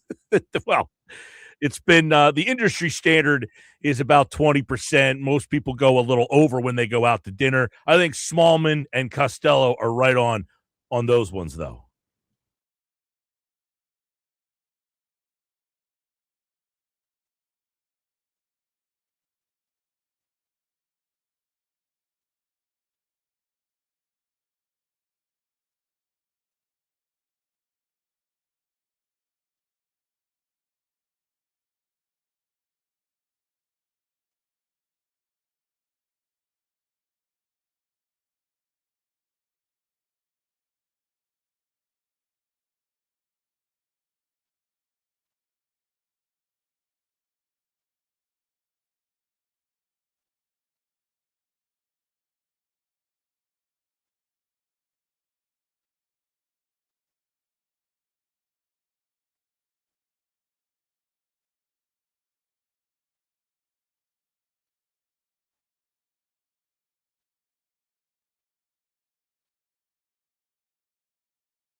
Football at 4, powered by the Inside the Birds podcast, brought to you by the Fanatics Sportsbook Ocean Casino Resort in Atlantic City. The Birds are back at training camp, getting ready for their preseason opener on the 15th against the Ravens. Let's get into it now for today's Football at 4, powered by the Inside the Birds podcast, which you can get on all podcasting platforms. Adam Caplan is here. And Adam, we have the first full week of camp practices. Some pads, they're outside. What do we got happening during the first week of practice so far? Yeah, Mike, this week, they're only going to have one day off. It's crazy. They're going to be off on Sunday. Their walkthrough, which is a modified practice. Yes, it's not a real practice, but they're going through plays. That's on Thursday. Full practice is Monday, Tuesday, and Wednesday. Full practice Friday and Saturday. So, yeah, this is absolutely the first full week where they had 3 last week. They're 2 days in pads now. This is the first one today. I was there, Mike. First one outside, and you could just tell guys had a lot of energy. Offense has a long ways to go. We'll explain a little bit more. Some of it's injury related, but it's been kind of what we thought, Mike. The offense is going to be behind the defense. That's not a surprise. I told you that 3 months ago. That was going to happen. That's exactly where we're at. But, Mike, the concern is, Mike, you would ask me this before camp started if Kai Lemon wasn't ready. Well, he was ready, and now he's not. Once again, the dreaded hamstring problem. Hate the hamstring problem. Yep. I know yesterday we kind of asked Andrew why he missed practice. He didn't really want to speculate, but it seems that this thing that popped up in OTAs is now popping up again for Makai Lemon.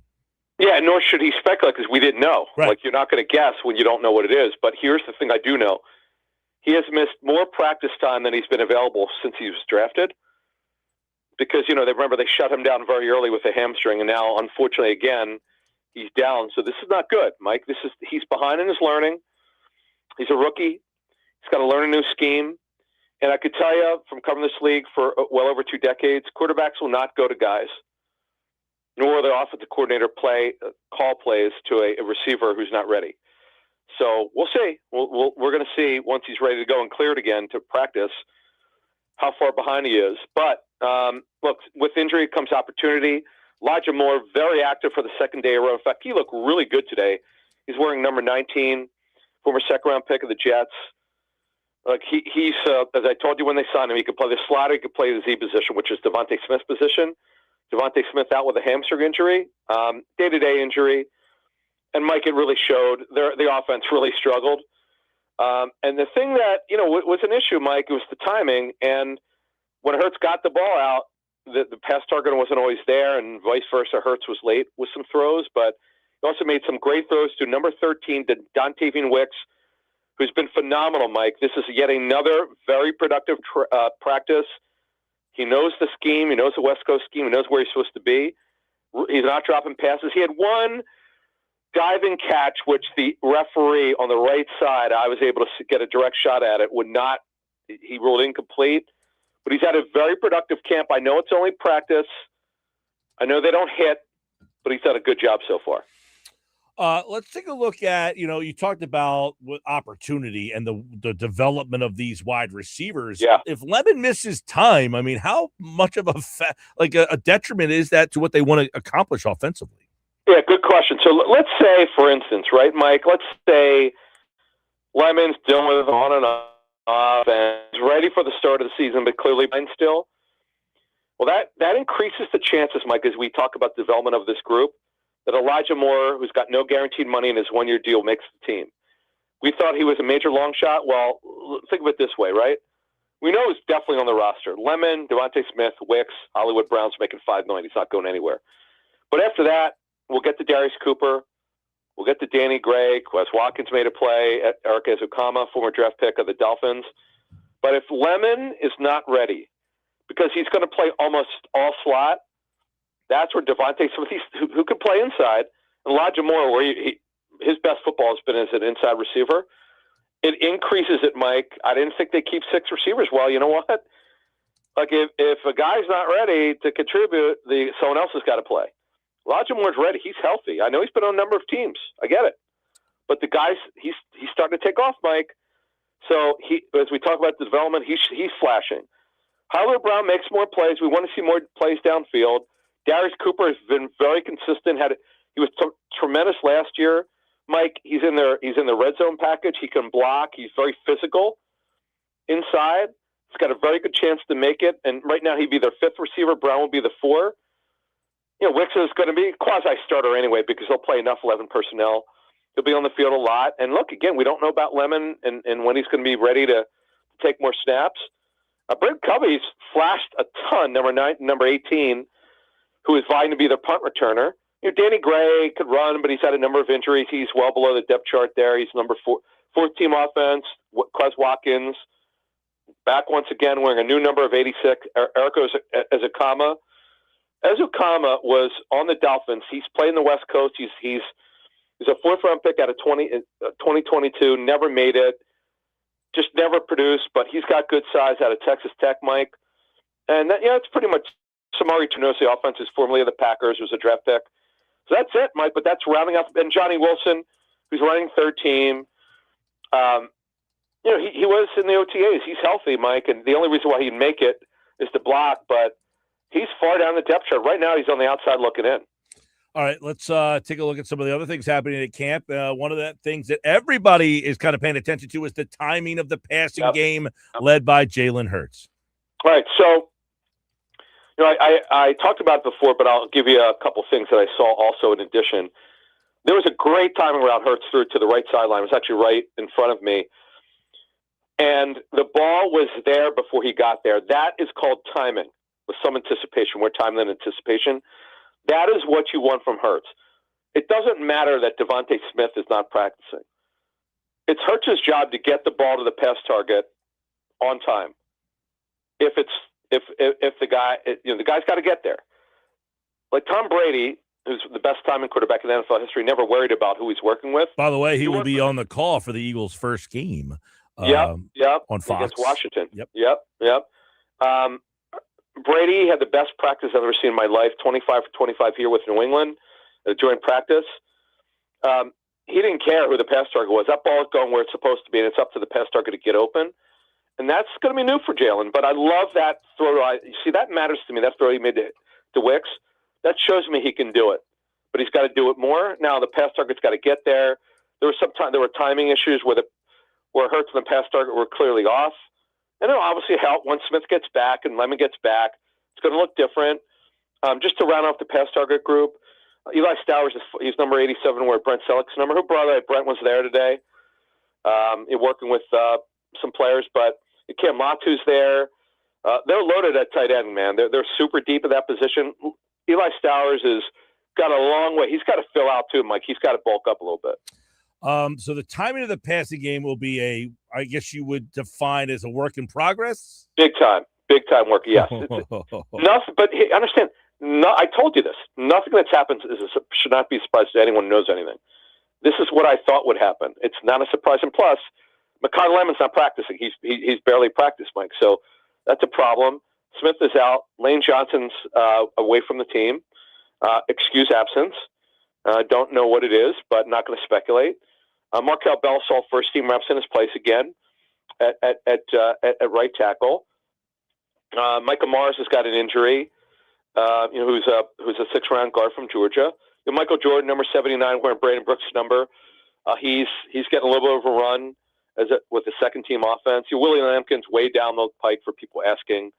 He's sort of like everybody wants to know about Willie Lampkin.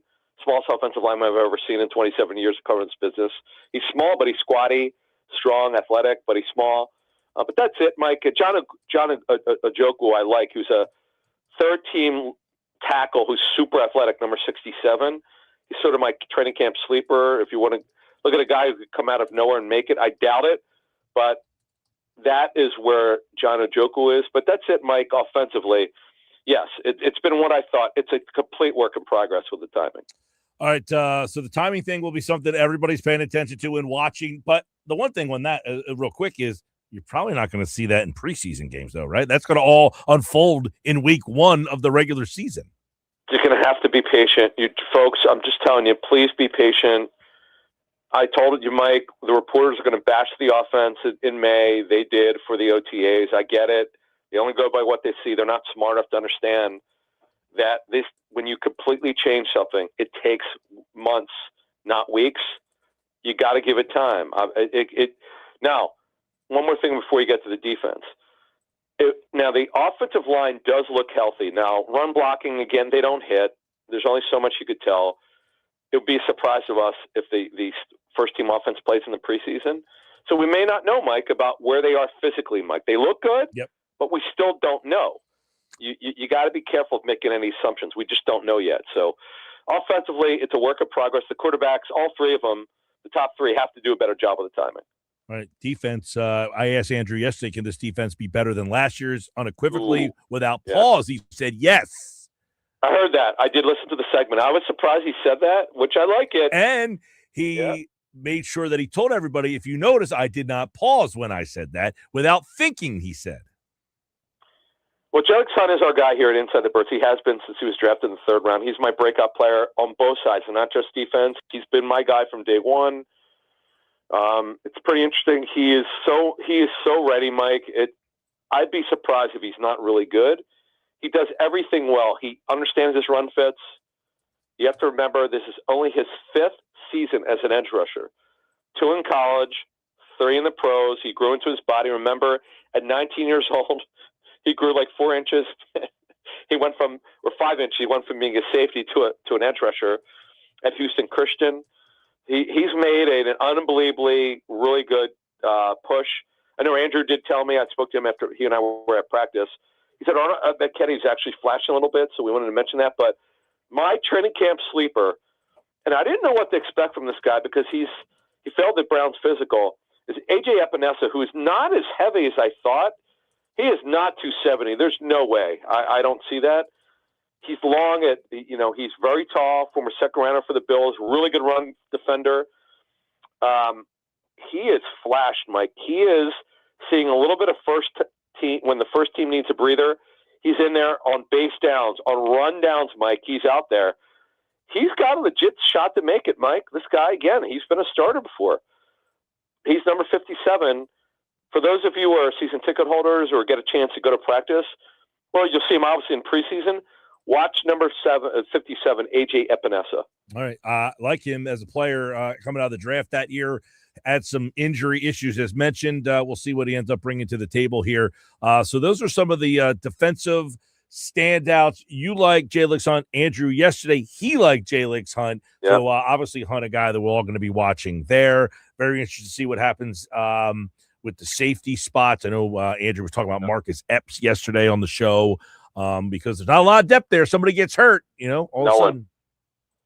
Quality depth, Mike, other than Michael Carter, who's clearly behind. Before we get out of here, could you absolutely explain to me why? I know Luis Ariz has batted fourth before, although it's ridiculous. Not a lot. I know, but he has. But here's my question. Why are they moving Schwarber to lead off instead of Turner? Can you explain that to me? You know what? I just think they're trying to break up the lefties. I mean, because if you go Schwarber, Harper, or Ariz, you got lefty. Now, the problem is at the other side of the lineup, you've got Marsh, Stott, Crawford, and Schwarber. You got 4 lefties. Lefties, man. I heard what Dombrowski said. But Ariz is the hit king, man. He is. He don't walk. He'll lengthen out the lineup. He hits. I mean, the guy's a hit man. He is. If you all remember Mike Easler, the hit man. Yeah, man. For the Pirates, it's like all this guy does is hit, but they're going to be better. The lineup's going to be better. It starts tonight. I have some friends who are going to the game tonight, so I'm looking forward to it. But man, the pitching staff, the back end of the pitching staff worries me. But they're going to be better, Mike. Defensively. No, it's funny. You said Mike Easler. You remember Mike Easler with the Pirates, and I was thinking Red Sox. And by the way, he played a handful of games with the Phillies. Do you remember that? He did. Number 34 without looking. I think he was 34. I'm not positive about that. With the Phillies, he was 34. Yes, he was. And by the way, did you know he helped Crawford grew up, his dad, Carl Crawford, knows Mike Easler, so I guess he's been mentoring Justin. So Nice. it's kind of cool. All right, man. Well, good little baseball conversation as we There you go. get out on the Eagles training camp. And, of course, we have it all right here on Football at 4. And check out the Inside the Birds podcast, which you can get on all podcasting platforms. We'll do it again tomorrow right here on the Sports Bash. Thanks, man. Thank you. Andrew, I believe, is in tomorrow. Jeff's got the week off. He's doing a Nuggets. He's taking off for his birthday.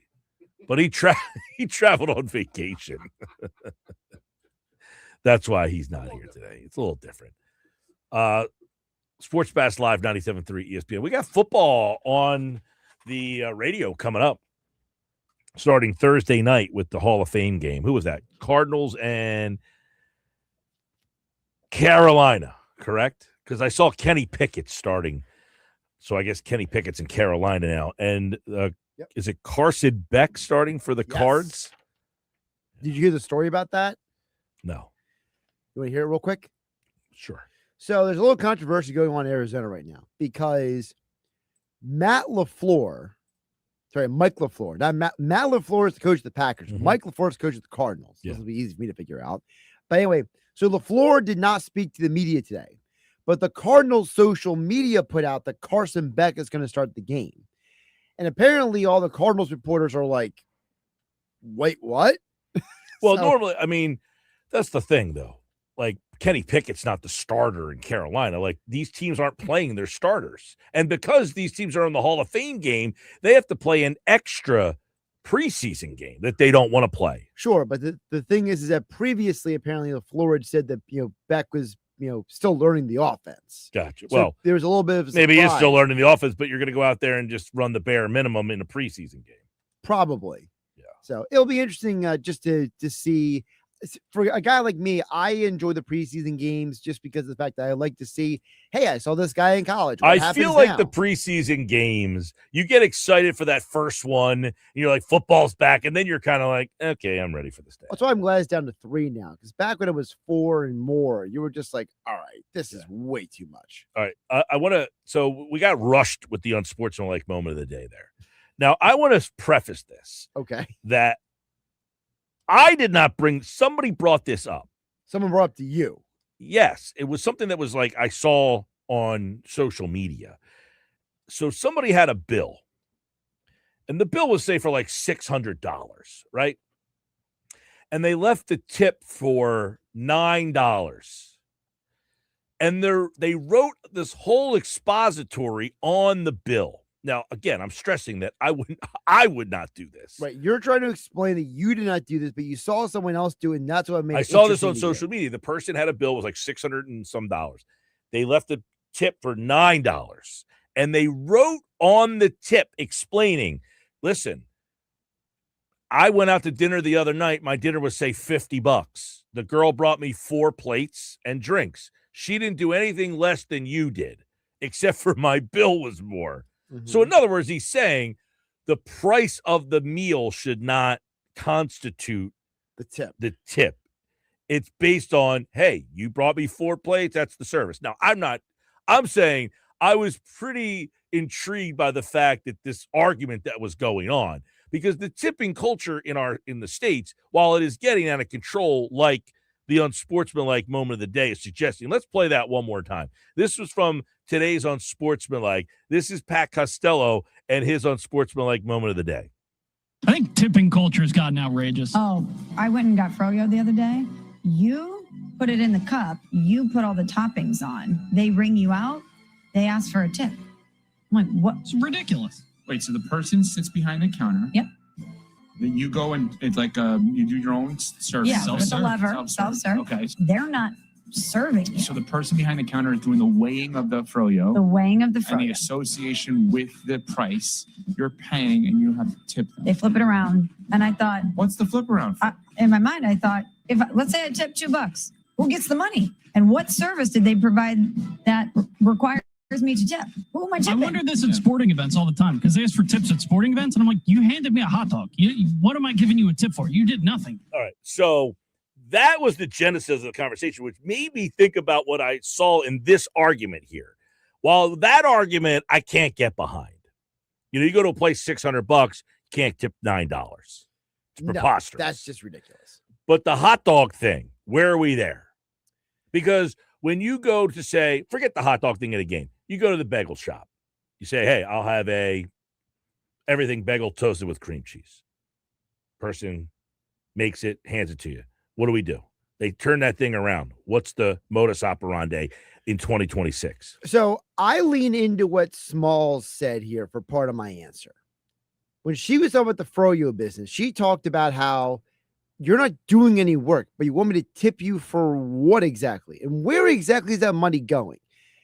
To me, if you're where is the money going is the question. Like if you're giving me a service, that's one thing. And I'm tipping you for services rendered.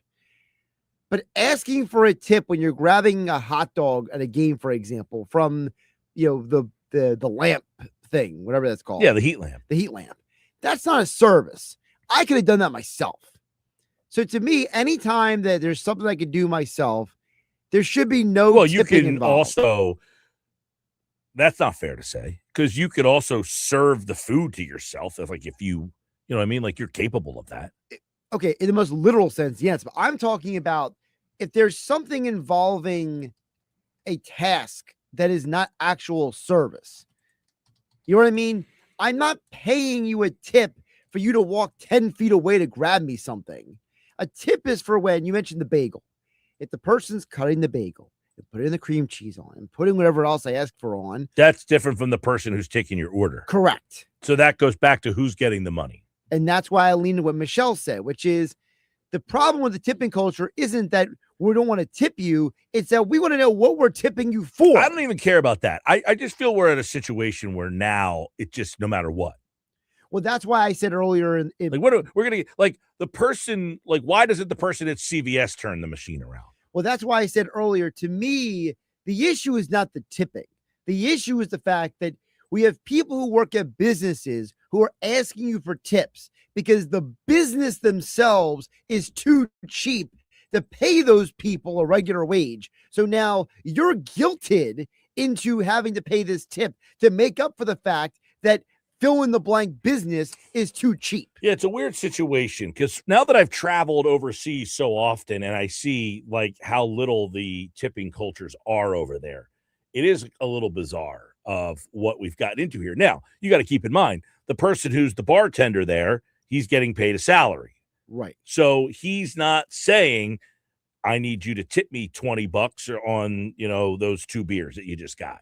No, but usually, for example, if you go out to the bar and you're not eating and you're just drinking, there is a courtesy tip you usually give the bartenders a thank you for them. Absolutely. Coming and no, getting listen, you. I just find it really bizarre that in other countries that they have found a way to make it less like what she said, where they guilt you into this. Exactly. The guilting into it was what, for lack of a better term, use the term for Family Guy, what grinds my gears.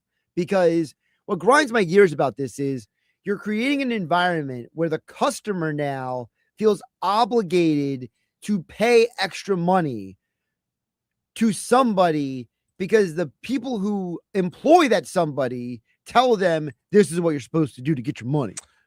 Well, I don't know. You go to like a family business where like they own it and then they also work there. Well, that's very different. And then you have the jar there. That's very different. You have the jar or do you have the spin around? Which one? Which one do you makes you feel? I like the jar. Because the jar you think you can avoid. Well, no, not just that, but also you mentioned the family business. Like, there's a lot of, you and I are big guys who go to breweries, okay? A lot of those breweries are small family-owned operated people. It's a husband and wife or 2 brothers or a couple of friends. Like they'll own a brewery. It's not some massive sprawling operation. So, when you're doing it because you're like, I understand the passion for you. I was laughing at this conversation though that kind of sprawled, and when I heard that this morning, I said, "This is the irony of this conversation this morning, going with this whole thing that it was like a whole." So what? Final takeaway. What is your position on all this? I feel that it's gotten crazy. Yes. It has gotten out of hand. There's a lot of guilting. That being said, I'm I have a bad conscience. I feel guilty, so I'm always like, where's my bagel? Here's $3 for the bagel.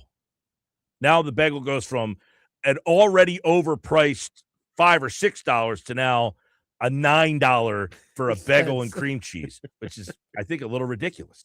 Well, all prices are ridiculous right now. Let's be realistic. All right, we come back to Nuggets. You said that's so deflated. Yeah, because Nuggets they were untasteful Nuggets yesterday. Are you saying Nick Earnshaw does not deserve a tip for his Nuggets lately? I would not tip him based on his opinions from yesterday's show. We'll get into the Nuggets next on the Sports Bash Live on 97.3 ESPN.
All right, 4:33. Let's get into it. Today's Nuggets. Yesterday's Nuggets were not very tasty. They were stale, chewy. They had no dipping sauce. See if these were better today. Earnshaw's back with today's edition of Knicks Nuggets on the Sports Bash Live on 97.3 ESPN. As the Phillies' new lineup is out, we have the new batting lineup, and we have guys playing all over the diamond. What do we got today, Nuggets? Yeah, I thought yesterday's were very scrumptious Nuggets, to be honest. I thought scrumptious was the right word. Maybe not the best, but they were scrumptious. I thought they were really good. And I also want to add this. You know, you said you wouldn't tip me for the Nuggets yesterday, okay? Yeah. You know how you get 15%, 18%, and 20% when you click the thing on the tipping device that they give you? I feel like one of the problems is that number has slowly crept up. It used to be 15, 18, 20. Yeah. Now it's like 20, 22, 25. Yeah. Well, you know what you should do? You should hit custom because there's always a custom one right there. And you should give me a 50% tip on the Nuggets from yesterday because they should not be moving everybody all over the place, Mike. I'm still on that. And still frustrates me. However, I could relax and I could compromise. You know why? You want to know why? Kyle Schwarber's leading off.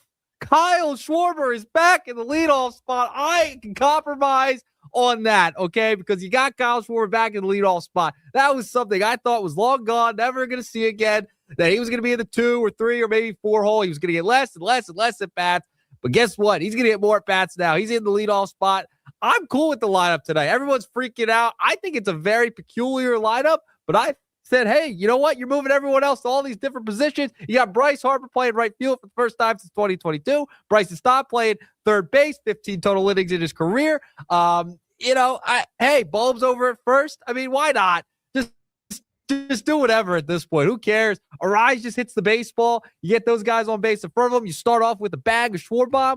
I can compromise, Mike. Schwarber's in the leadoff spot. They're at a 90-plus win game pace. When he leads off, it's like around 94 to 96 games around there, depending on the day. But they went to World Series with him leading off. I love when Kyle Schwarber leads off, and he'll get way more at-bats in big-time spots. I don't hate it. I have no problem with Schwarber hitting in the leadoff spot, Arise hitting in the 4-hole. I don't know, though. My big question is this the long-term thing? There's an opener tonight. So I don't know what to make of the fact that there's an opener and what that means for the lineup long-term, because they're facing right-handed pitching between now and I think Josh said the 15th of August. Yeah, but they might not be facing a lot of right-handed pitching in the postseason with this very lefty-dominant lineup. No, I don't think it's the long-term solution, but I kind of like it. Schwarber, Turner, Harper, Arise, Bohm in the 5 spot, Realmuto, Marsh, Stott, Crawford. I can get on board with that. I mean, you don't have a 4-hole hitter anyway. There's no protection for Schwarber or Harper ever. Now you give Harper a little protection with Arise because that guy can just flat out hit. I don't need a power guy in the 4-hole anymore. He can just hit and drive in runs. I'm cool with that. Maybe it takes a little bit more pressure off Bohm. We'll see how it goes, how it shakes out. The whole thing here with me is just the Turner, they didn't even ask him. They're probably afraid to ask him because they know what the answer is going to be. It's from reporting, it sounds like it's Trey. If we ask Trey, we don't want to make him mad or upset or anything like that because we want to think about this long term. This is more maybe of an off-season thing. I don't know, man. I feel like Trey should have been willing to be like, hey, I could go to the outfield like Bryce was, I agree. Well, I said that at the start of the show today. I think the bigger story is here that Bryce Harper told management, I'm willing to move. Trey Turner should have done the same thing and said, hey, listen, if need be, I'm willing to move. The fact that Harper said, hey, if you make a trade, I'm willing to move to help the team. Trey Turner should have done the same thing. Yeah, I'm totally with you on that. Now, if you had to look and step back and, we watched the media availability of Dave Dombrowski come out last night, and I tweeted something out. He said, quote, there was a clip, I believe NBC Sports Philadelphia posted it. Very start of the clip. He said, I feel very good about our ball club. They have a good club. According to him, they have a very good club now. It's a very good club, according to Dave Dombrowski.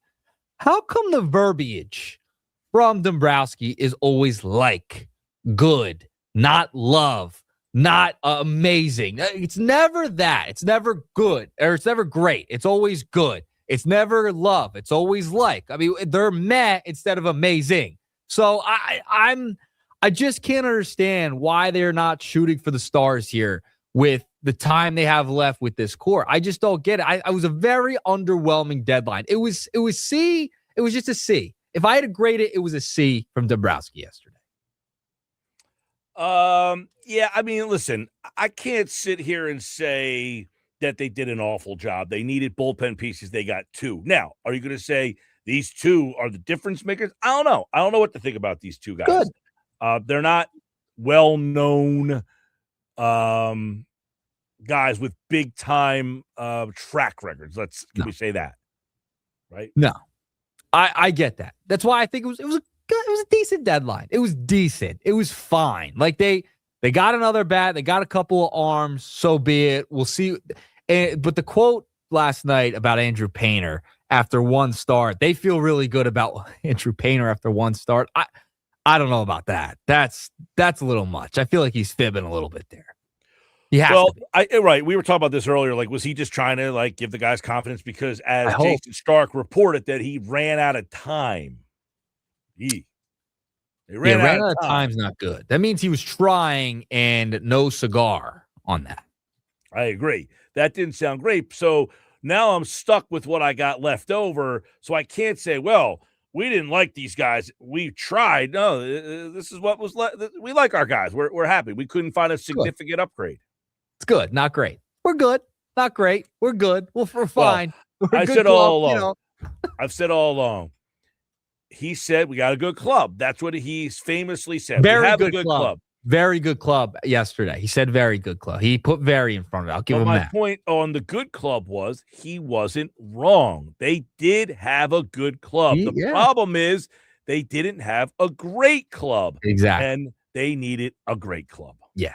That's why I give him a C for yesterday. And I love Luis Ariz. However, you could have had him in the offseason for 1 year. Nothing would have, you could have didn't have to create this problem mid-season. You could have had him in camp in the whole year. He was a free agent. He only signed a 1-year deal with San Francisco. Now you had to give up assets of their number 4 prospect to go get him. This is the problem. They're acting like this is a big trade. He's coming here. This is a massive move that David Dombrowski made. No. He could have had him in the offseason. And I brought him up in the offseason. I brought Ariz's name up a ton. However, I understand he's a lefty.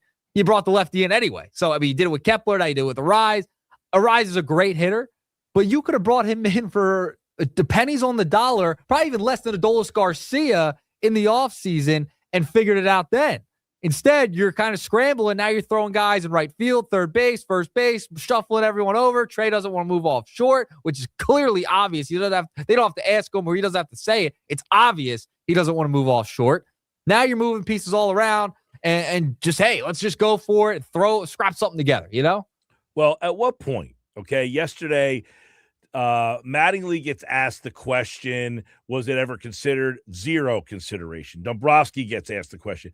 If you're Trey Turner, don't you start to feel a little weird that everyone keeps asking, your defense is down and everybody keeps asking and asking and asking. And yet you're not the one stepping up and saying, look, if you need me to help, I will do it. And that's what bothers me about the whole situation. Bryce moved, Stott moved, Bohm moved. All these guys were willing to move and he can't be bothered. And he's got the worst contract in the city, by the way, because Paul George is out of here. So it's clear number 1. Here's a question I have. Do you think Bohm rather play first or third? I don't even know anymore. I can't tell with that guy. He doesn't seem into it as he used to be. He was crying, He's I don't know. A taken man. He's got a lot of priorities now. Well, he had the thing that started the season with the parents, so it was off to a bad start. Yeah. Never really kind of got going, Mm-hmm.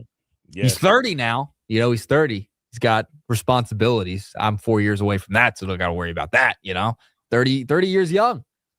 I don't know. I don't know what his deal is. I mean, they've been trying to trade this guy for 2.5 years, and they can't get anything for him. Nothing. 0. It's been 2.5 seasons, and they can't even get like a couple of prospects for the guy.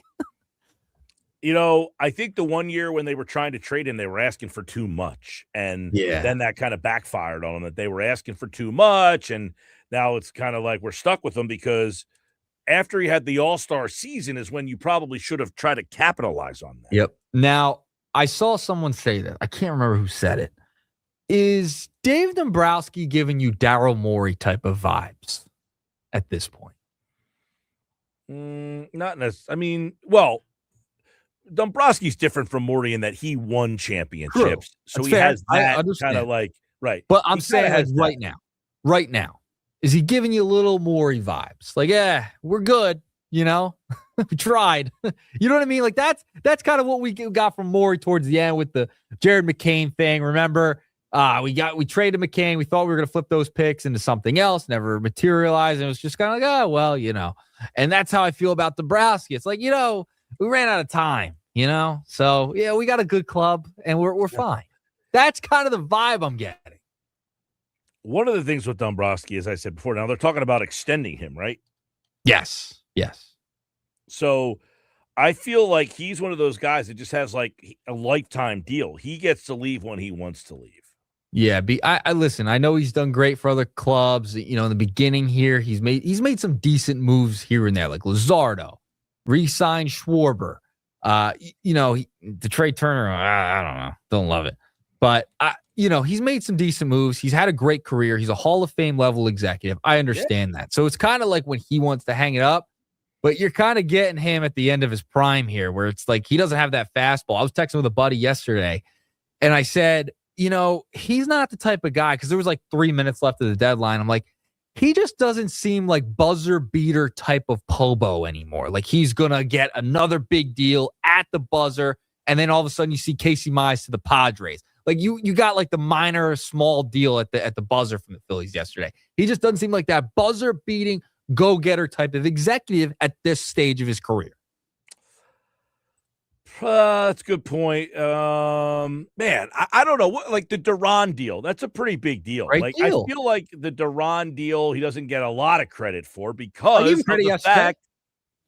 I'm saying I don't feel like he gets a lot of credit for that from most people because of the fact that he had to make the Duran deal because he signed Jordan Romano. Yeah, that's part of it. That's like my similarity thing. It's similar to the Rise thing. Like he could have had a Rise in the offseason for nothing and had a guy who was, hitting the baseball, the lights out, and added to this lineup early on in the year. Maybe you still have Rob Thompson here. Who knows? Like, you know what I mean? Like, I feel like he's starting to create his own problems, getting his own way at times, and like realizing things late.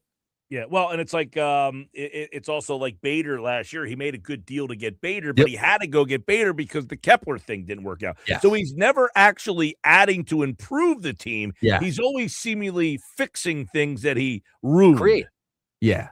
So I mean, that's where we're at over the past couple of years. That's why I'm getting Morey type of vibes at this point, at this late stage. I don't know. Preston Mattingly's the GM. How much longer does Dave have here? According to, I believe it was Matt Gelb that put out the report the other day that they want to give him another extension, etc. I don't know.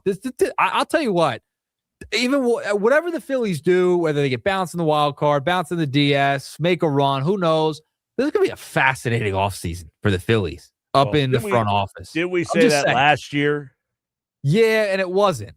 But it was horrible. Well, that's what I mean. And then they also brought in Don Mattingly, and then they didn't fire Rob Thompson. They let it get really bad, and then they put Don Mattingly in there. Like they're just like creating their own problems and just kind of sitting on stuff. Let me tell you, Don Mattingly is done. He's out of here. Yeah.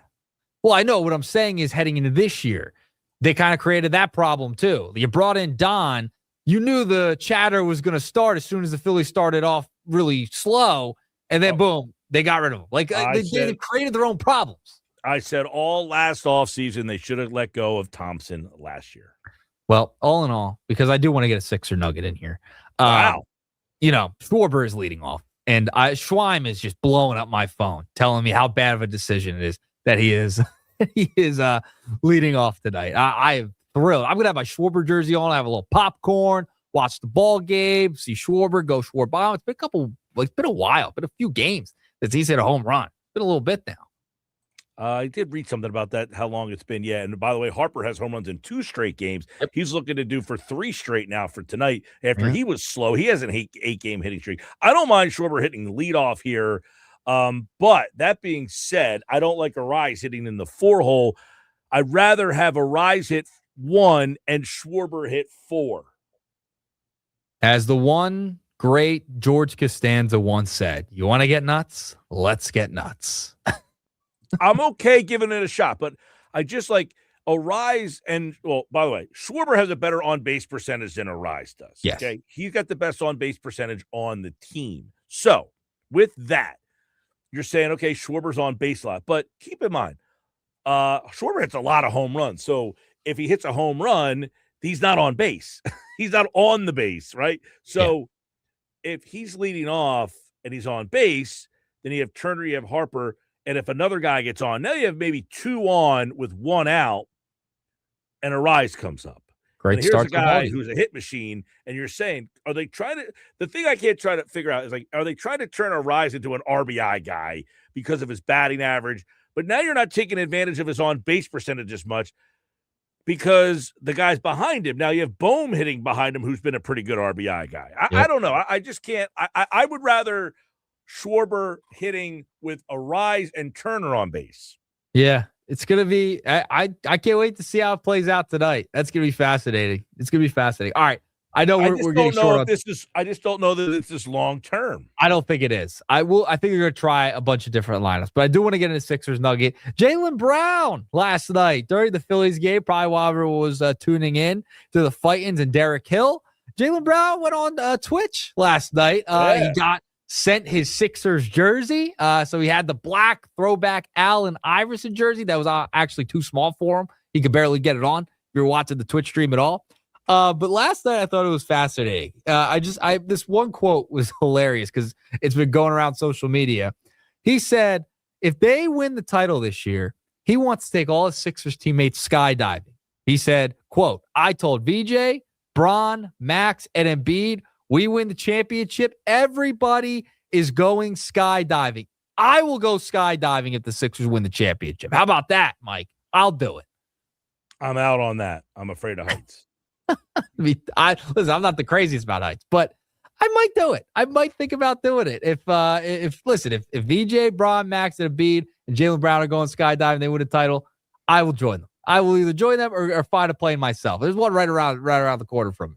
I would like to watch you do it, but I will not join you in doing so. All right. All right. Could you imagine Embiid skydiving? That's crazy. That's crazy to think about. Well, that should be one of those clauses that you should have in your contract. Yeah. You can't go skydiving. Yeah. Jaylen Brown just went the other day. People were going nuts about it. So, I'm out on that. All right. Got it in. There you go. 2-pack today. 2-pack. All right. There's the Nuggets today. All right, Nick. See you, man. See you. All right, more Nuggets tomorrow on the show. Sports Bass Live, 97.3 ESPN, the 97.3 ESPN free mobile app.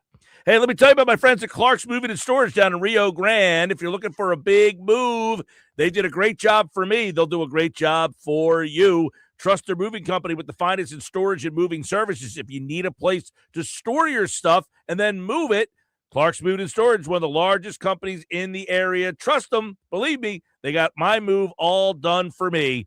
609-889-0780. Think about clarksmoving.net.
All right, 5 o'clock hour on the Sports Fast Live, 97.3 ESPN. The Phillies made moves yesterday. Their lineup is out today.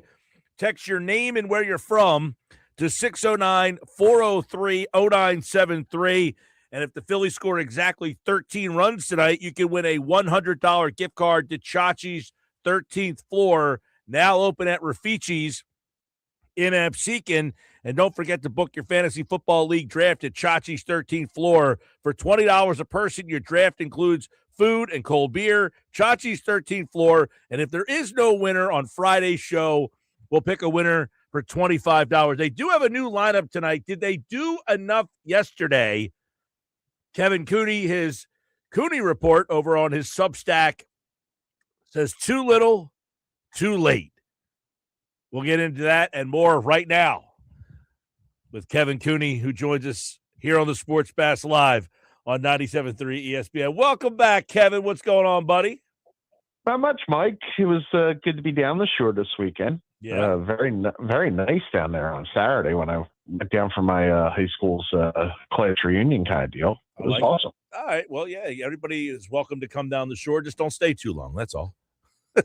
Yeah. By the way, are we all starting our fantasy football league draft stuff now? Is that what I took from the August? Yeah, man. Starting to think about it. Oh, People who do man. those August drafts, you got to. Well, if you do later, you got to book a time because this place is really cool. It's like True. a private little upstairs kind of speakeasy feel to it. It's a really cool spot. But yes, we're thinking That's about awesome. that. Now let's get your Substack today, which I read this morning. A little too little, too late. Before we get to that, what is your takeaway? Mattingly just got asked about why Arise in the 4-hole. I don't know what to make of this lineup today because they're facing an opener. But he said he went back and forth. He debated it. But what do you think about Arise hitting 4 and Schwarber bouncing back to the leadoff spot? I know that one of the theories, and my buddy Ryan Lawrence and I went back and forth on it last night in a Twitter exchange. One of the theories is, okay, you're having strong on-base percentage guys, Harper and Schwarber, then you may want to have Arise behind them with the idea of, okay, if they get on, then you got Arise, who is usually pretty good at keeping the line moving. And I get why some people are okay with that. Some people aren't. If it was me making the lineup out, Arise is the leadoff hitter, Turner second, Harper third, Schwarber fourth, and then with the idea of I'd rather let Harper and Schwarber have the maximum opportunity of guys on base in front. So it's a little it's a little bit of a 6 of one, half dozen on another kind of thing. I think that Don Mattingly's probably going to tweak this as we go through the month of August and see what works and what doesn't work before we hit the home stretch. I was going to say, so do you think this is permanent or is this just trial and error? I think it's trial and error. And now if it works tonight, could I see it being permanent for tomorrow? Yeah. And, maybe the rest of the week. Yeah. But I think we're going to eventually see tweaks and nods and everything because they're trying. And look, one of the good parts about the Arise trade is the idea that I do think it does lengthen the lineup a little bit. Mm-hmm. The question is, did it lengthen it enough? And I don't know about that. Yeah, they obviously have a situation where they needed a bat. Many people said a right-handed bat. They went out and got a left-handed bat. Now, Arise splits against lefties are fine, but they got 6 lefties in the lineup tonight. Does that go fly with all these lefties, as you get into October? Especially when you go up against the Cubs or the Dodgers or whoever you're going to face if you get to October. And remember, it's still an if about getting to October. I thought that the Padres actually had a really good trade deadline yesterday, and that could put a little pressure on the Phillies as well. Look, there was not a right-handed power bat for them to go get, and I think we both would agree that was on the offensive side, that was probably their most critical need, maybe having a guy who could have hit behind Harper and Schwarber who would have given them 30 home run type power. There was not that guy there. You really didn't see it moved this time around, and it's a rarity in the sport.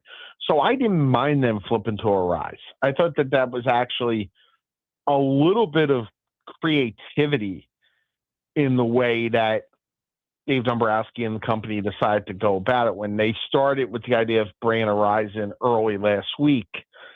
And it was kind of rumored in that. I'm like, okay, this could work because it does give them an on-base percentage guy. A guy's not going to strike out. It's exactly kind of what they've been looking for in their lineup, is a guy who's more of a contact hitter who works at bats, who has good plate discipline, who's not going to just whiff and whiff and whiff, which has been maybe their biggest problem in October on the offensive side. But, the problem I've had with the move, and this is not towards a rise or anything, is I don't get all the defensive shuffling. I really don't. And I think that could be the recipe for disaster here as we move forward. All right. Let's get into that a little bit. Kevin, to me, Harper goes out and says, I'll move if you need me to. Now, I don't know if he was right. I don't think he bought a billboard on I-95, but eventually it was, hey, if you need me to, I'll move. Why do you think Turner unwilling is? He just doesn't want to do it, unwilling to do it. Why do you think they said 0 was given to asking him? I've been trying to figure that out, and I don't think it's Trey Turner at this point saying, I'm not moving. I know he kind of hinted at that last year. He had a good defensive year last year for him. Yeah. And I know that the question was brought up, and he's like, look, I'm playing shortstop and everything. I think now it has changed. I think if they pretty much went to Trey Turner and said, look, Trey, we need to move you to left. We're getting a rise. We're going to move Stott over to short, and we want to move you to left. I think basically because of his defensive, screw-ups, for lack of a better term, and shortcomings, I don't think he would have had any choice but to go along with it. So why do you think the Phillies are unwilling to ask him? It's the mystery. It's the mystery of life here because, and I kind of floated this in the Substack today. They either were afraid of a confrontation with Turner and decided not to, but they've already had a confrontation with Harper on stuff and didn't really seem to give a damn. So to me, the messaging is weird. Now, is it because you think Stott can handle third? Yeah, I think nobody is worried about Bryson Stott at third. I don't think Bryson Stott will have any trouble adjusting to third. Where I'm concerned is Harper a little bit in right. And by the way, for as much as Harper's talking about going to right, he has made it pretty clear it's a one-time, rest of the season only kind of deal, that he's not going to be there next year. And then the situation, I really am worried about Bohm. I think Bohm's range is awful. I think Bohm, yes, he's tall. He gives them a bigger target. I don't know if Alec Bohm at first base is something I would necessarily feel comfortable, especially holding runners on. Well, and you got a Rise playing second who's had a very good year this year, but one of his knocks has been his range. Yeah. So you're talking the right side of the infield here is going to be very, very leaky. And this is for a team that has ground ball pitchers. And so I'm worried about them defensively. I really am. And, they were not good defensively to begin with. Now I think they're even worse defensively. And I think this is where, it was almost like with the entire trade deadline.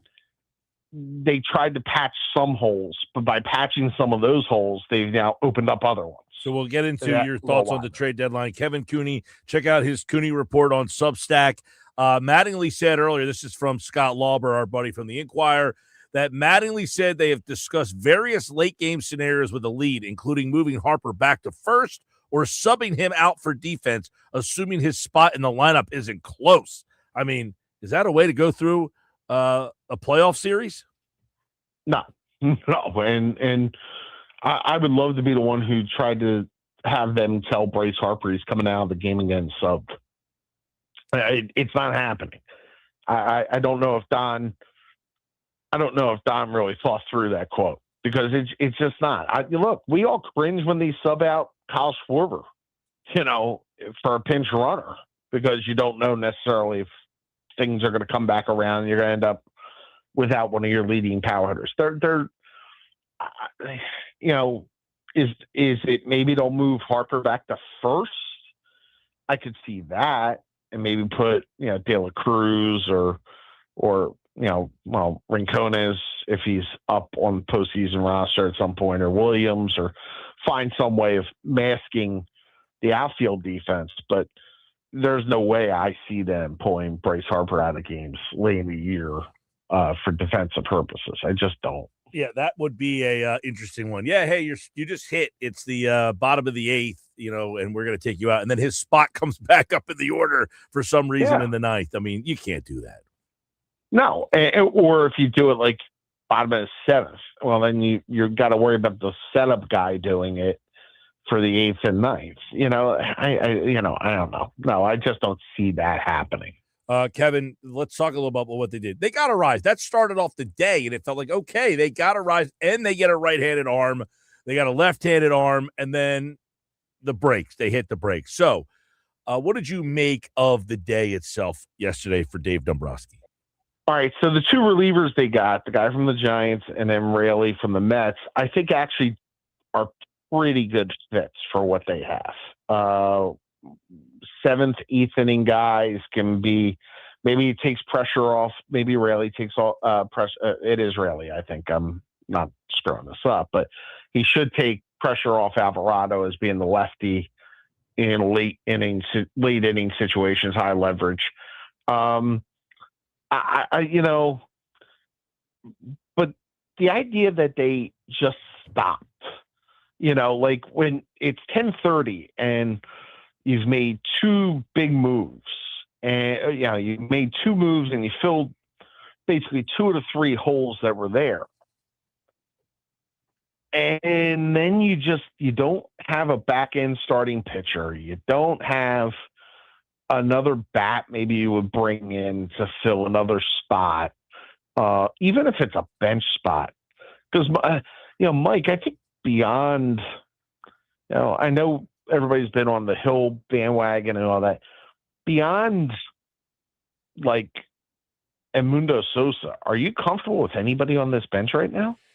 That was something I was going to get to. So now you got Harper playing right. De La Cruz, I guess, is he platooning with Marsh in left and Hill is platooning in center? I mean, is that what we're going with here? That's pretty much, they're going two platoons. I heard Jimmy Salisbury talk about that this morning. Mm-hmm.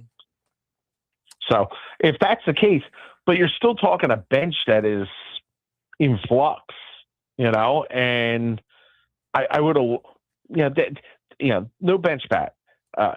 Maybe another arm or two. You're still counting on Orion Kirkring at this point. Mm-hmm. I don't know if I would have been. I'm totally comfortable with that. And the idea Dave Dombrowski came out and said basically, the Andrew Painter start on Friday night made us feel a hell of a lot better. Well, no, that's not the way you should have thought of it. And to be bluntly honest, the Zach Wheeler start, not Sunday, but the one in Miami should have given you a little bit of pause. And a lot of innings for Chris Sanchez, and Jesus Luzardo is inconsistent at times. But if one of these guys gets hurt, that's it. Like, you have zero depth in your system. Yeah. Zero. Nothing. At starting pitcher. And they look for it. And what about, who you using to pitch a playoff game? You're going with Aaron Nola. I know he's, had a quality start last night. He's pitched a little bit better, but you're really going to go in. Last year, they pitched him in a playoff game, and they basically announced we want him to get through the lineup once so we can get him out of there.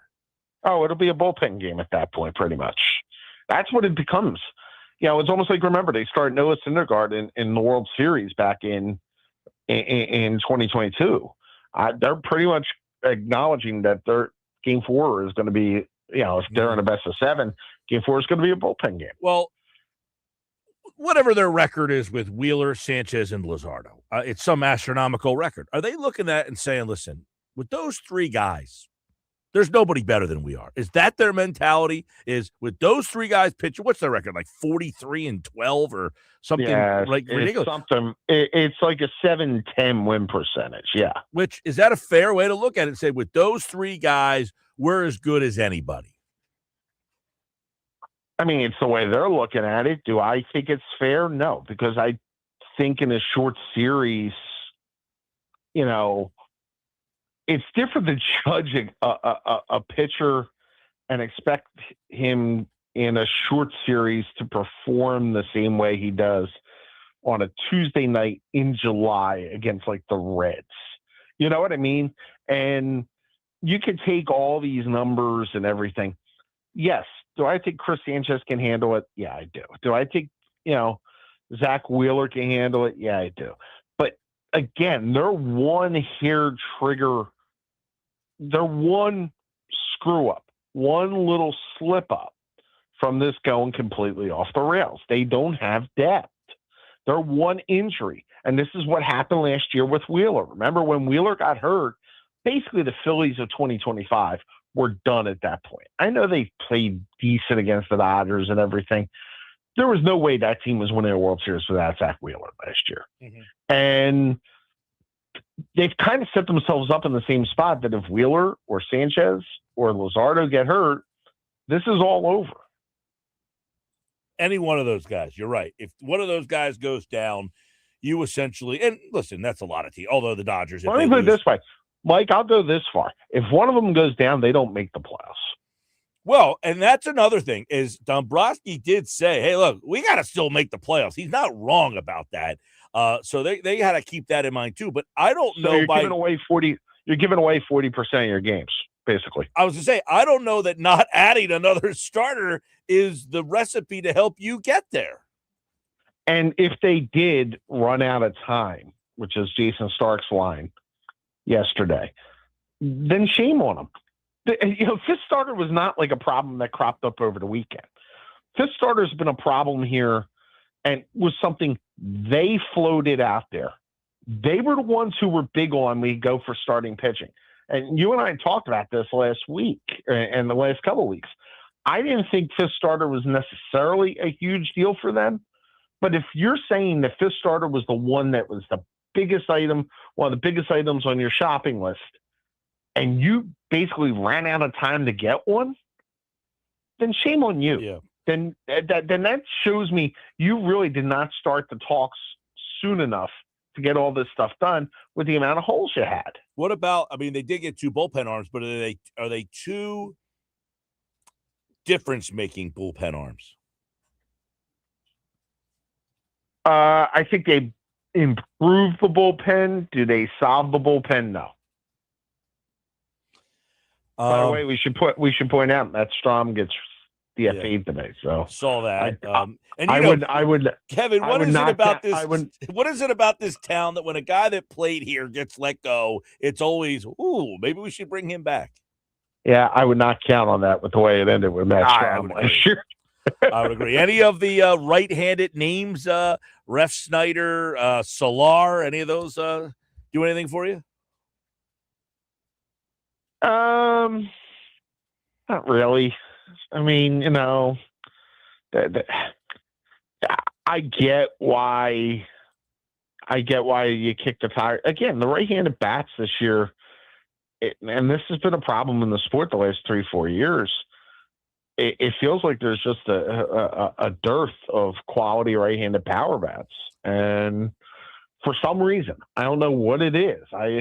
It could be fluke of genetics. It could be, teaching methods, whatever.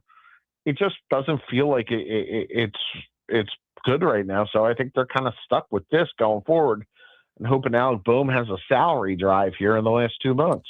Your Substack earlier this week, I guess it was on Sunday, you wrote about Dombrowski having one last chance to redeem himself. If this team doesn't make the playoffs, would you realistically think Dombrowski is in trouble?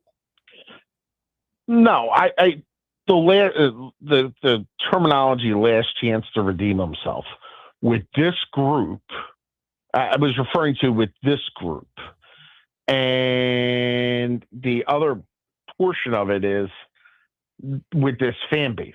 I think that if I thought that Dave Dombrowski had to actually have a really good deadline to kind of keep the masses from approaching the gate. Now, do I think John Middleton's going to give him a contract extension, which Matt Gilb has reported in The Athletic a couple times here in the last month? Yeah, I do.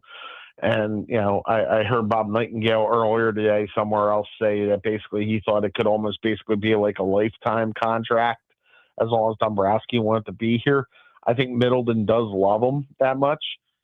But last chance with this group, last chance to save his reputation, I thought this was basically the last call to try to salvage what this group was. Okay, I agree with you on that point that I think Dombrowski's at a point of his career where he makes the decision, I just don't want to do this anymore. You don't fire a guy like Dave Dombrowski. No, but I think they probably have look, we know Preston Mattingly's there. John Middleton does love Dave Dombrowski.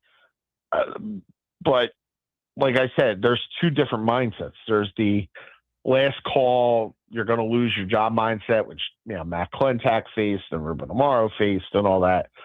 And then there's last call, which Pat Gillick had, to be honest, of, okay, how do we save this? And that's what this was for Dombrowski. Kevin Cooney's with us here, because Dombrowski got the Duran trade last year and the Bader trade. They were both good, but Kevin, you can make the argument that he had to make those trades because of the mistakes he made in the offseason. He went out and got Kepler and Romano, so he's never actually adding to the team. He's always fixing the problems that he caused in the offseason. Well, and honestly, that's what this was this year too. I mean, Luis Arraez is fixing a problem they had, which they've had in the past, of contact hitters. And that, this is a reversal from kind of what he has built here. Seriously, like I'm trying to go through it in my head since he got here in 21. How many contact hitters this team has had? None. And the answer is not a lot. Maybe Gene Segura a little bit, but not even. I wouldn't even go as far as what he is. Not as much quality as Arraez is. What did you think of the deadline overall, big picture, with what everybody else did and where the Phillies kind of sit after it? I thought the Padres, as I said, were interesting. Make the Robbie Ray trade, I thought was interesting. Obviously, the Dodgers are the Dodgers, and I know that's the cause celeb for the Skubal trade and all that. It's not even the financial end of it. It's the, how are you so rich and you draft so low every year, and yet your baseball development is that good that you can just keep unloading prospects year after year after year and getting who you want. The Cubs were interesting to me, getting Gausman, because one of the things, and we've talked about it a lot, if the Cubs and Phillies end up facing on the wild card, figured Matt Boyd would be their game one starter. They had a couple other lefties. Yeah, Imanaga, we talked about this many times. Yeah. You get stuck playing Chicago, you're going to Wrigley and facing three lefties. Well, now you're not, because you got to figure Gausman's game one. And in a strange way, I thought that might have helped the Phillies. Yeah. In a way with the moves that they made. I was fascinated. I know the Red Sox have been, scorching hot. Boy, they gave up a lot for Adley Rutschman, who's not even available until the middle of August. Yeah. And, with his wrist injuries, if we're looking at this as a bigger picture kind of deal, I think Boston for the short term is obviously maybe the best team in the American League right now.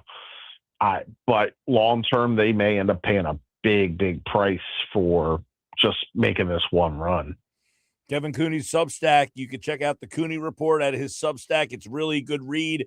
Check out and subscribe over there. And I think it should be an interesting dash to the end here with this new batting arrangement. We'll keep our eye on whether or not they switch this up. But down the stretch, they come. Kevin Cooney, always appreciate it, man. I can't wait to catch up again next week. Not a problem. Thanks, Mike. Kevin Cooney, everybody. The Cooney Report. He's a columnist on his Substack. Longtime Philly beat guy. Has been around Philly sports for years and years and years. And he joins us every Tuesday here on the Sports Bash. Tomorrow, Dave Gallagher is in the house. We'll hear what he has to say about what the Phillies did at the deadline. I hope everybody will be paying attention to Dave's insight tomorrow night on the Sports Bash. I got to tell you about my guy, Rocco, over at Key Acura of Atlantic City. You know, if you know somebody who drives an Acura, they're very prideful in the fact that they have one. Anybody who has one, they love their Acura. Well, when I stop into Key Acura of Atlantic City, I can see why. Go see for yourself. It's the small but friendly dealer, and they can walk you around and answer all your questions. They do things the right way. You walk in, say, hey, Rocco, I really would like to see what it's like to drive an Acura. Go take one for a spin. The team at Key Acura has outstanding customer service. I implore you to go check them out. If you've ever thought, I want an Acura, just go see what they're all about. Key Acura of Atlantic City, the small but friendly dealer, Chilton Road, EHC, online, keyacura.com. All right, coming up, more Sports Bash on the way, 97.3 ESPN, the 97.3 ESPN free mobile app, and a lot of people watching the show today on the 97.3 ESPN YouTube channel.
533 Sports Bash Live, 97.3 ESPN, the 97.3 ESPN free mobile app. You can watch the show live on the 97.3 ESPN YouTube channel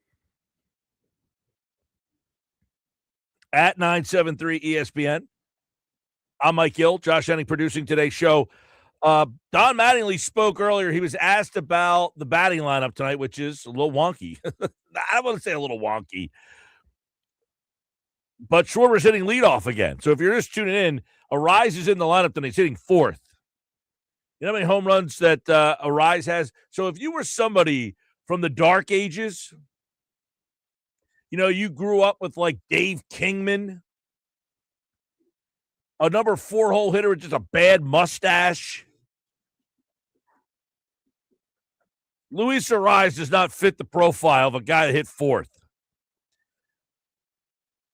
He's got 4 dingers this year. He hit the ball over the fence 4 times. He is certainly not the poster child for chicks digging the long ball. Say that. That being said, they're batting him fourth. By the way, Shaner and EHC's heading the game, hoping for some love in section 138. 138. I think that's down the left field line somewhere, possibly. I could be wrong about that. Have a good time at the game tonight, Shaner. You know, I haven't been to a Phillies game in a long time. I don't know the last time I went to a game. But I got to get up to a game back to Citizens Bank Park here. But see this new look Phillies team. Yeah, the fact that they have Arise hitting in the 4-hole. I'm not going to say I hate it. I don't think I love it yet. But I'm not going to sit here and poo-poo it. But Don Mattingly spoke about why he chose to go with – I don't know that Mattingly chose it if they sat down and kind of broke it all down. Whoever came up with this lineup, why they chose to go with the lineup that they did. Now, Mattingly did say that he debated it, and here's what he came up with. I didn't really know which way to go with it. I don't think I can really mess it up either way. But, yeah, for now, it's kind of where we're going to start. It would have kind of been those two switched. Short 4, him 1. You know, I think you could argue either way. So he said, I didn't know what to do. I could have gone either way. The thing you heard at the end was somebody asked him, you know, he could have said, I could have switched Schwarber and Arise. Arise lead off, Schwarber 4. So if this doesn't work, I guess that's the alternative, is that Arise would hit 1, Turner would hit 2, Harper would hit 3, and then Schwarber would hit 4. I would like to see Schwarber behind Harper just to see what it would do for Harper. Because Harper's the one guy that can carry you. So give Harper the most protection. Now you might say, well, what about Schwarber?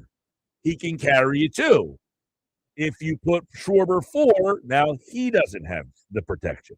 The other part when Mattingly was asked about was he was asked why Schwarber back at the 1 specifically. Like, was there a reason why they settled on him specifically at the 1? Here's Mattingly's explanation for that. I want to split them a little bit, the lefties, as much as we can, instead of putting 3 together. But, you know, at the top, you don't really know how it's going to pop out that 5th at bat. Right? Be 2nd and 3rd, and when a guy gets a base hit, you could be down by 3 runs. 2nd and 3rd, and you want somebody to hit a ball with a ballpark. Yeah, it's kind of where we're starting and see where it goes. Keep in mind, Mattingly is a left-handed hitter, and I'm sure he realizes what it's like to have all these lefties, you know, bang, bang, bang. And he's saying we want to try to break them up as much as we can. And you got 6 of your 9 hitters tonight anyway are left-handed. I thought the part he said was interesting was he mentioned about how he said, hey, you know, later in the game, you might have a situation with guys on base. It would be nice to have a guy hit the ball out of the ballpark, he said. So that kind of gives you an idea that, you know, for all the people who get hung up on the leadoff hitter needs to be Kenny Lofton, okay? The reality is Mattingly is like, name. Thank you. Kenny Lofton would probably be. He's the prototype, right? Well, Kenny Lofton, I was just thinking about, John Clark just tweeted this out, actually, that Arise might be the best pure contact hitter since Polanco, Lofton, or Dykstra. They're the 3 names he put out there. I don't know if I would consider Dykstra a pure contact hitter, but okay. Dykstra was like a well, earlier on in his career, more so than his Phillies tenure, he hit for some power, but Right. overall, he was, I wouldn't say he was like a great 300 hitter. You're right about that. Anyway, so 285, by the way, career, 375 on base career for Dykstra. Right, but that was number also is great at getting outstanding. walks. Dykstra would work the count too, which is part of the reason why he had the on base percentage. Really quick, back to what Manley was saying. Either what Manley said was interesting was that he said, later in the game is part of why we're thinking. So he's kind of giving you an idea that he's saying, once you get past the first inning, like you've said, Mike, and Dave Gallagher has said, that lineup keeps turning over.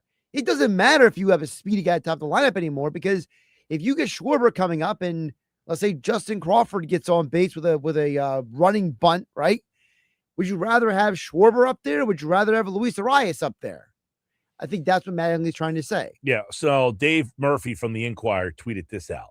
He says that Arias makes sense given his bat-to-ball skills. He is among the leaders in productive outs and advancing runners. He has an 850 OPS with runners in scoring position.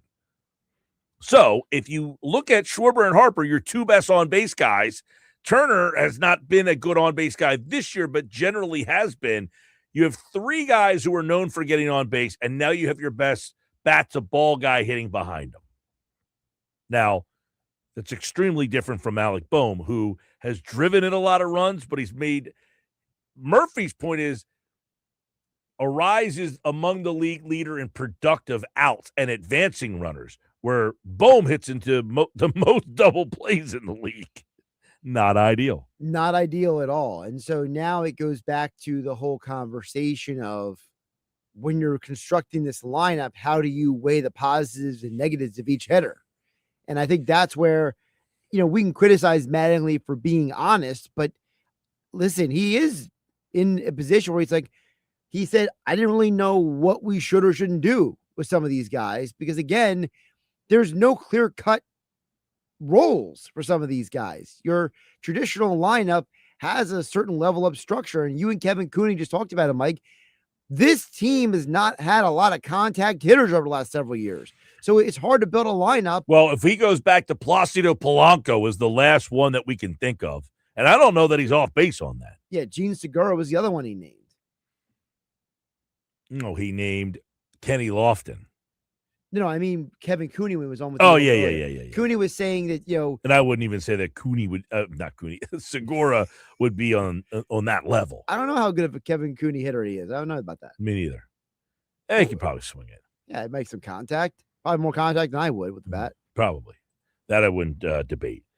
I don't know what to think of the lineup, because Cooney also agreed that because of that this lineup could be changing over the course of the next couple of weeks here, but you're running out of games. Right. And I think that's where Mattingly's comment was interesting. He's like, you can't really go wrong either way. So it's almost like his way of, copping out to be like, hey, if I want to switch Arias and Schwarber, I can. But for whatever reason, I think that's the one that's in their back pocket if this thing doesn't, get off to a good start. It's more, hey, if we don't get off to if this thing lags, we can always flip those two. And that would be, but again, how many games you got left? 50? And again, you don't have any left-handed starters on the schedule through August 13th. So August 15th, that's a TBD. But as of right now, there's no more lefties. So you could see a left-handed lineup till further notice. Yeah, basically. until further notice. And that is one of those things where now your right-handed bats don't get a whole heck of a lot of playing time here. Right. Now you're taking a guy in Derek Hill who just had an amazing game yesterday, and he's basically sitting there saying, well, when do I get in the back of the line? Yeah, Hill's been a nice spark plug for this team, both offensively and defensively. I'm not saying I want to play him every day, but, I think getting him in at least once a week would be a good idea. Jeff Kerr, our buddy from Phillies Fastball, tweeted this out. He just tweeted this out. and said on Trey Turner at shortstop, it's a conversation to be had after the year. I just don't think you can move Turner anywhere if Arise wants to stay at second base. Turner hasn't played the outfield since 2016, and that was center field. He's never played left field. If Turner was moving anywhere, it was second base, and that wasn't an option. Fair or unfair? I mean, I agree with them to some extent, but I think he could have handled playing left field. I think a guy with Trey Turner's athleticism could definitely handle playing left field. Yes. I think So I it's just- agree with what Kurt is saying. The conversation can be had after the season. It doesn't mean it couldn't have been broached this year. Like, hey, listen, we're not forcing you, but would you feel comfortable if that's the decision that would help the ball club? If he said, no, I just don't feel comfortable, okay, now you kind of pull back. and again, But why was the conversation or the topic not broached? And again, it goes back to Don Mattingly said there was zero consideration yesterday, and Dave Dombrowski followed up by confirming that zero consideration comment by Don Mattingly last night. Yeah. Trey's had some defensive struggles. Was there any thought as you're rearranging the infield kind of shifting him to second or the outfield? It was not at this point, no. And, he has not had a good offense, a good defensive year compared to last year. He's been a little better here recently. He went through that struggling time, but no, there was not that consideration. Yeah. No consideration. I just don't understand how you don't pull out all the stops. That has to be one of the stops. You got to pull out all the stops, and that has to be one of them. You look at all your numbers, and you say, where are we struggling defensively at shortstop? If that can help us, don't we have to pull out all the stops? You would think so. It bothers me.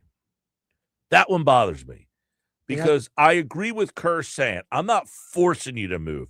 I'm just broaching the conversation. Right. I don't understand how, and this is not just a Trey Turner thing. This is anything in life.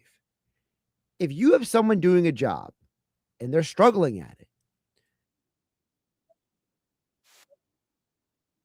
doesn't that person have to go to that person and say, hey, you're really struggling right now. Should we maybe assign you to something else? 1,000%. Right. If you're watching all of the analytics and the numbers that we know everybody does, they see what the numbers are spreading now, and everybody is so tied to them. How in this instance are you not tied to the numbers? 609-403-0973. Sports Bash Live, 97.3 ESPN. Coming up, we'll get ready to wrap up tonight's show with the Phillies getting ready to take on the Nationals tonight. It's an opener for the Nats, and it is Jesus Luzardo for the Phillies. We know the Phillies record when Luzardo, Sanchez, and Wheeler start, so this would almost be easy money, fish in a barrel, you would hope. Hope for the best. We'll finish up the show.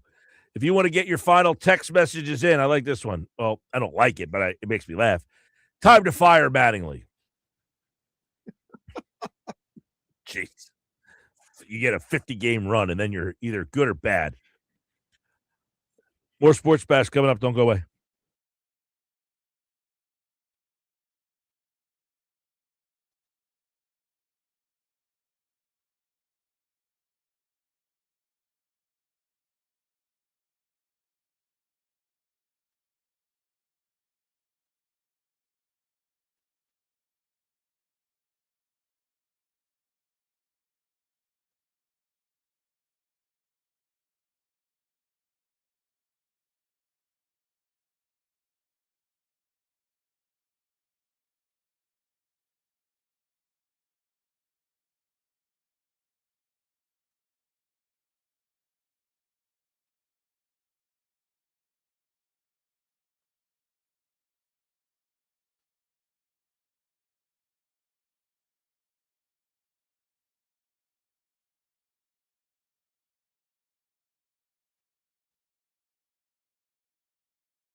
By the way, football's back.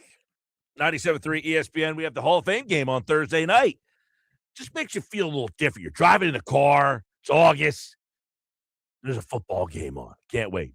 By the way, football's back, and I just got the email. It's a Sal Pal Friday. Ooh. Sal Pal with thoughts on the Eagles training camp week 1. Sal Pal Friday, 5 o'clock, Sports Bash. This could be a must-listen segment. Look forward to that. Just got the email to confirm. Sal Pal back. Did you see Sal's one of his IG videos recently? He had the book that Sirianni was talking about at the meeting. At Sal Pal ESPN. I mean, Sal Pal has the book already. How about Gotta them get apples? it. Gotta get it. Is it better than what's the name of that book? Inner Murphy? Excellence? Inner Excellence. Would you like me to go listen to it and come back with a book report for you? I got a copy right here. This copy's sitting right there. What, the Sirianni book? No, Inner Excellence. Oh, no, I already read Inner Excellence. Ah. I meant the new Sirianni book. Gotcha. I was saying, you want me to go read it and compare it for you? Go for it. All right, sure. Keith Law wrote this, to which Ben Verlander, who's a baseball writer, Mhm. said, I'd like to report a murder. Victim, Alec Boehm. Culprit, Keith Law. Here's what he wrote. The most obvious solution would be to slide Bryson Stott to third base, not ideal for midseason, and install Arise at second with Alec Boehm, who can neither hit nor field at this point, going to the bench or beyond, rather than moving him to first base and Harper to right field, as the initial report suggests. I don't know whether Boehm even has trade value at this point, with a $10 million salary and production below replacement level.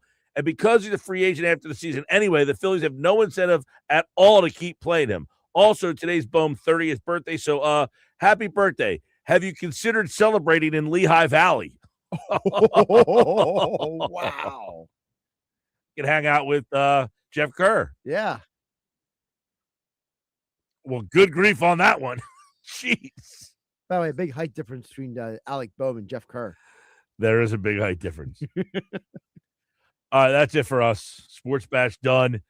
97.3 ESPN. Tomorrow's show, Dave Gallagher, former Philly, 9-year Major League Baseball veteran, on the show. Also, Mike McGarry's here. Who's on football at 4 tomorrow? Do you know? Is it It's DeCecco. DeCecco? No, Motion's out Caplan, this sorry. week. Caplan's tomorrow, DeCecco's Thursday. Tomorrow is Wednesday, right? Tomorrow's Wednesday. Okay. Sorry. Mixing up my days. This here. has been the Sports Bash live on 97.3 ESPN. Have a great rest of your night, everybody. We'll talk to you then. Tomorrow.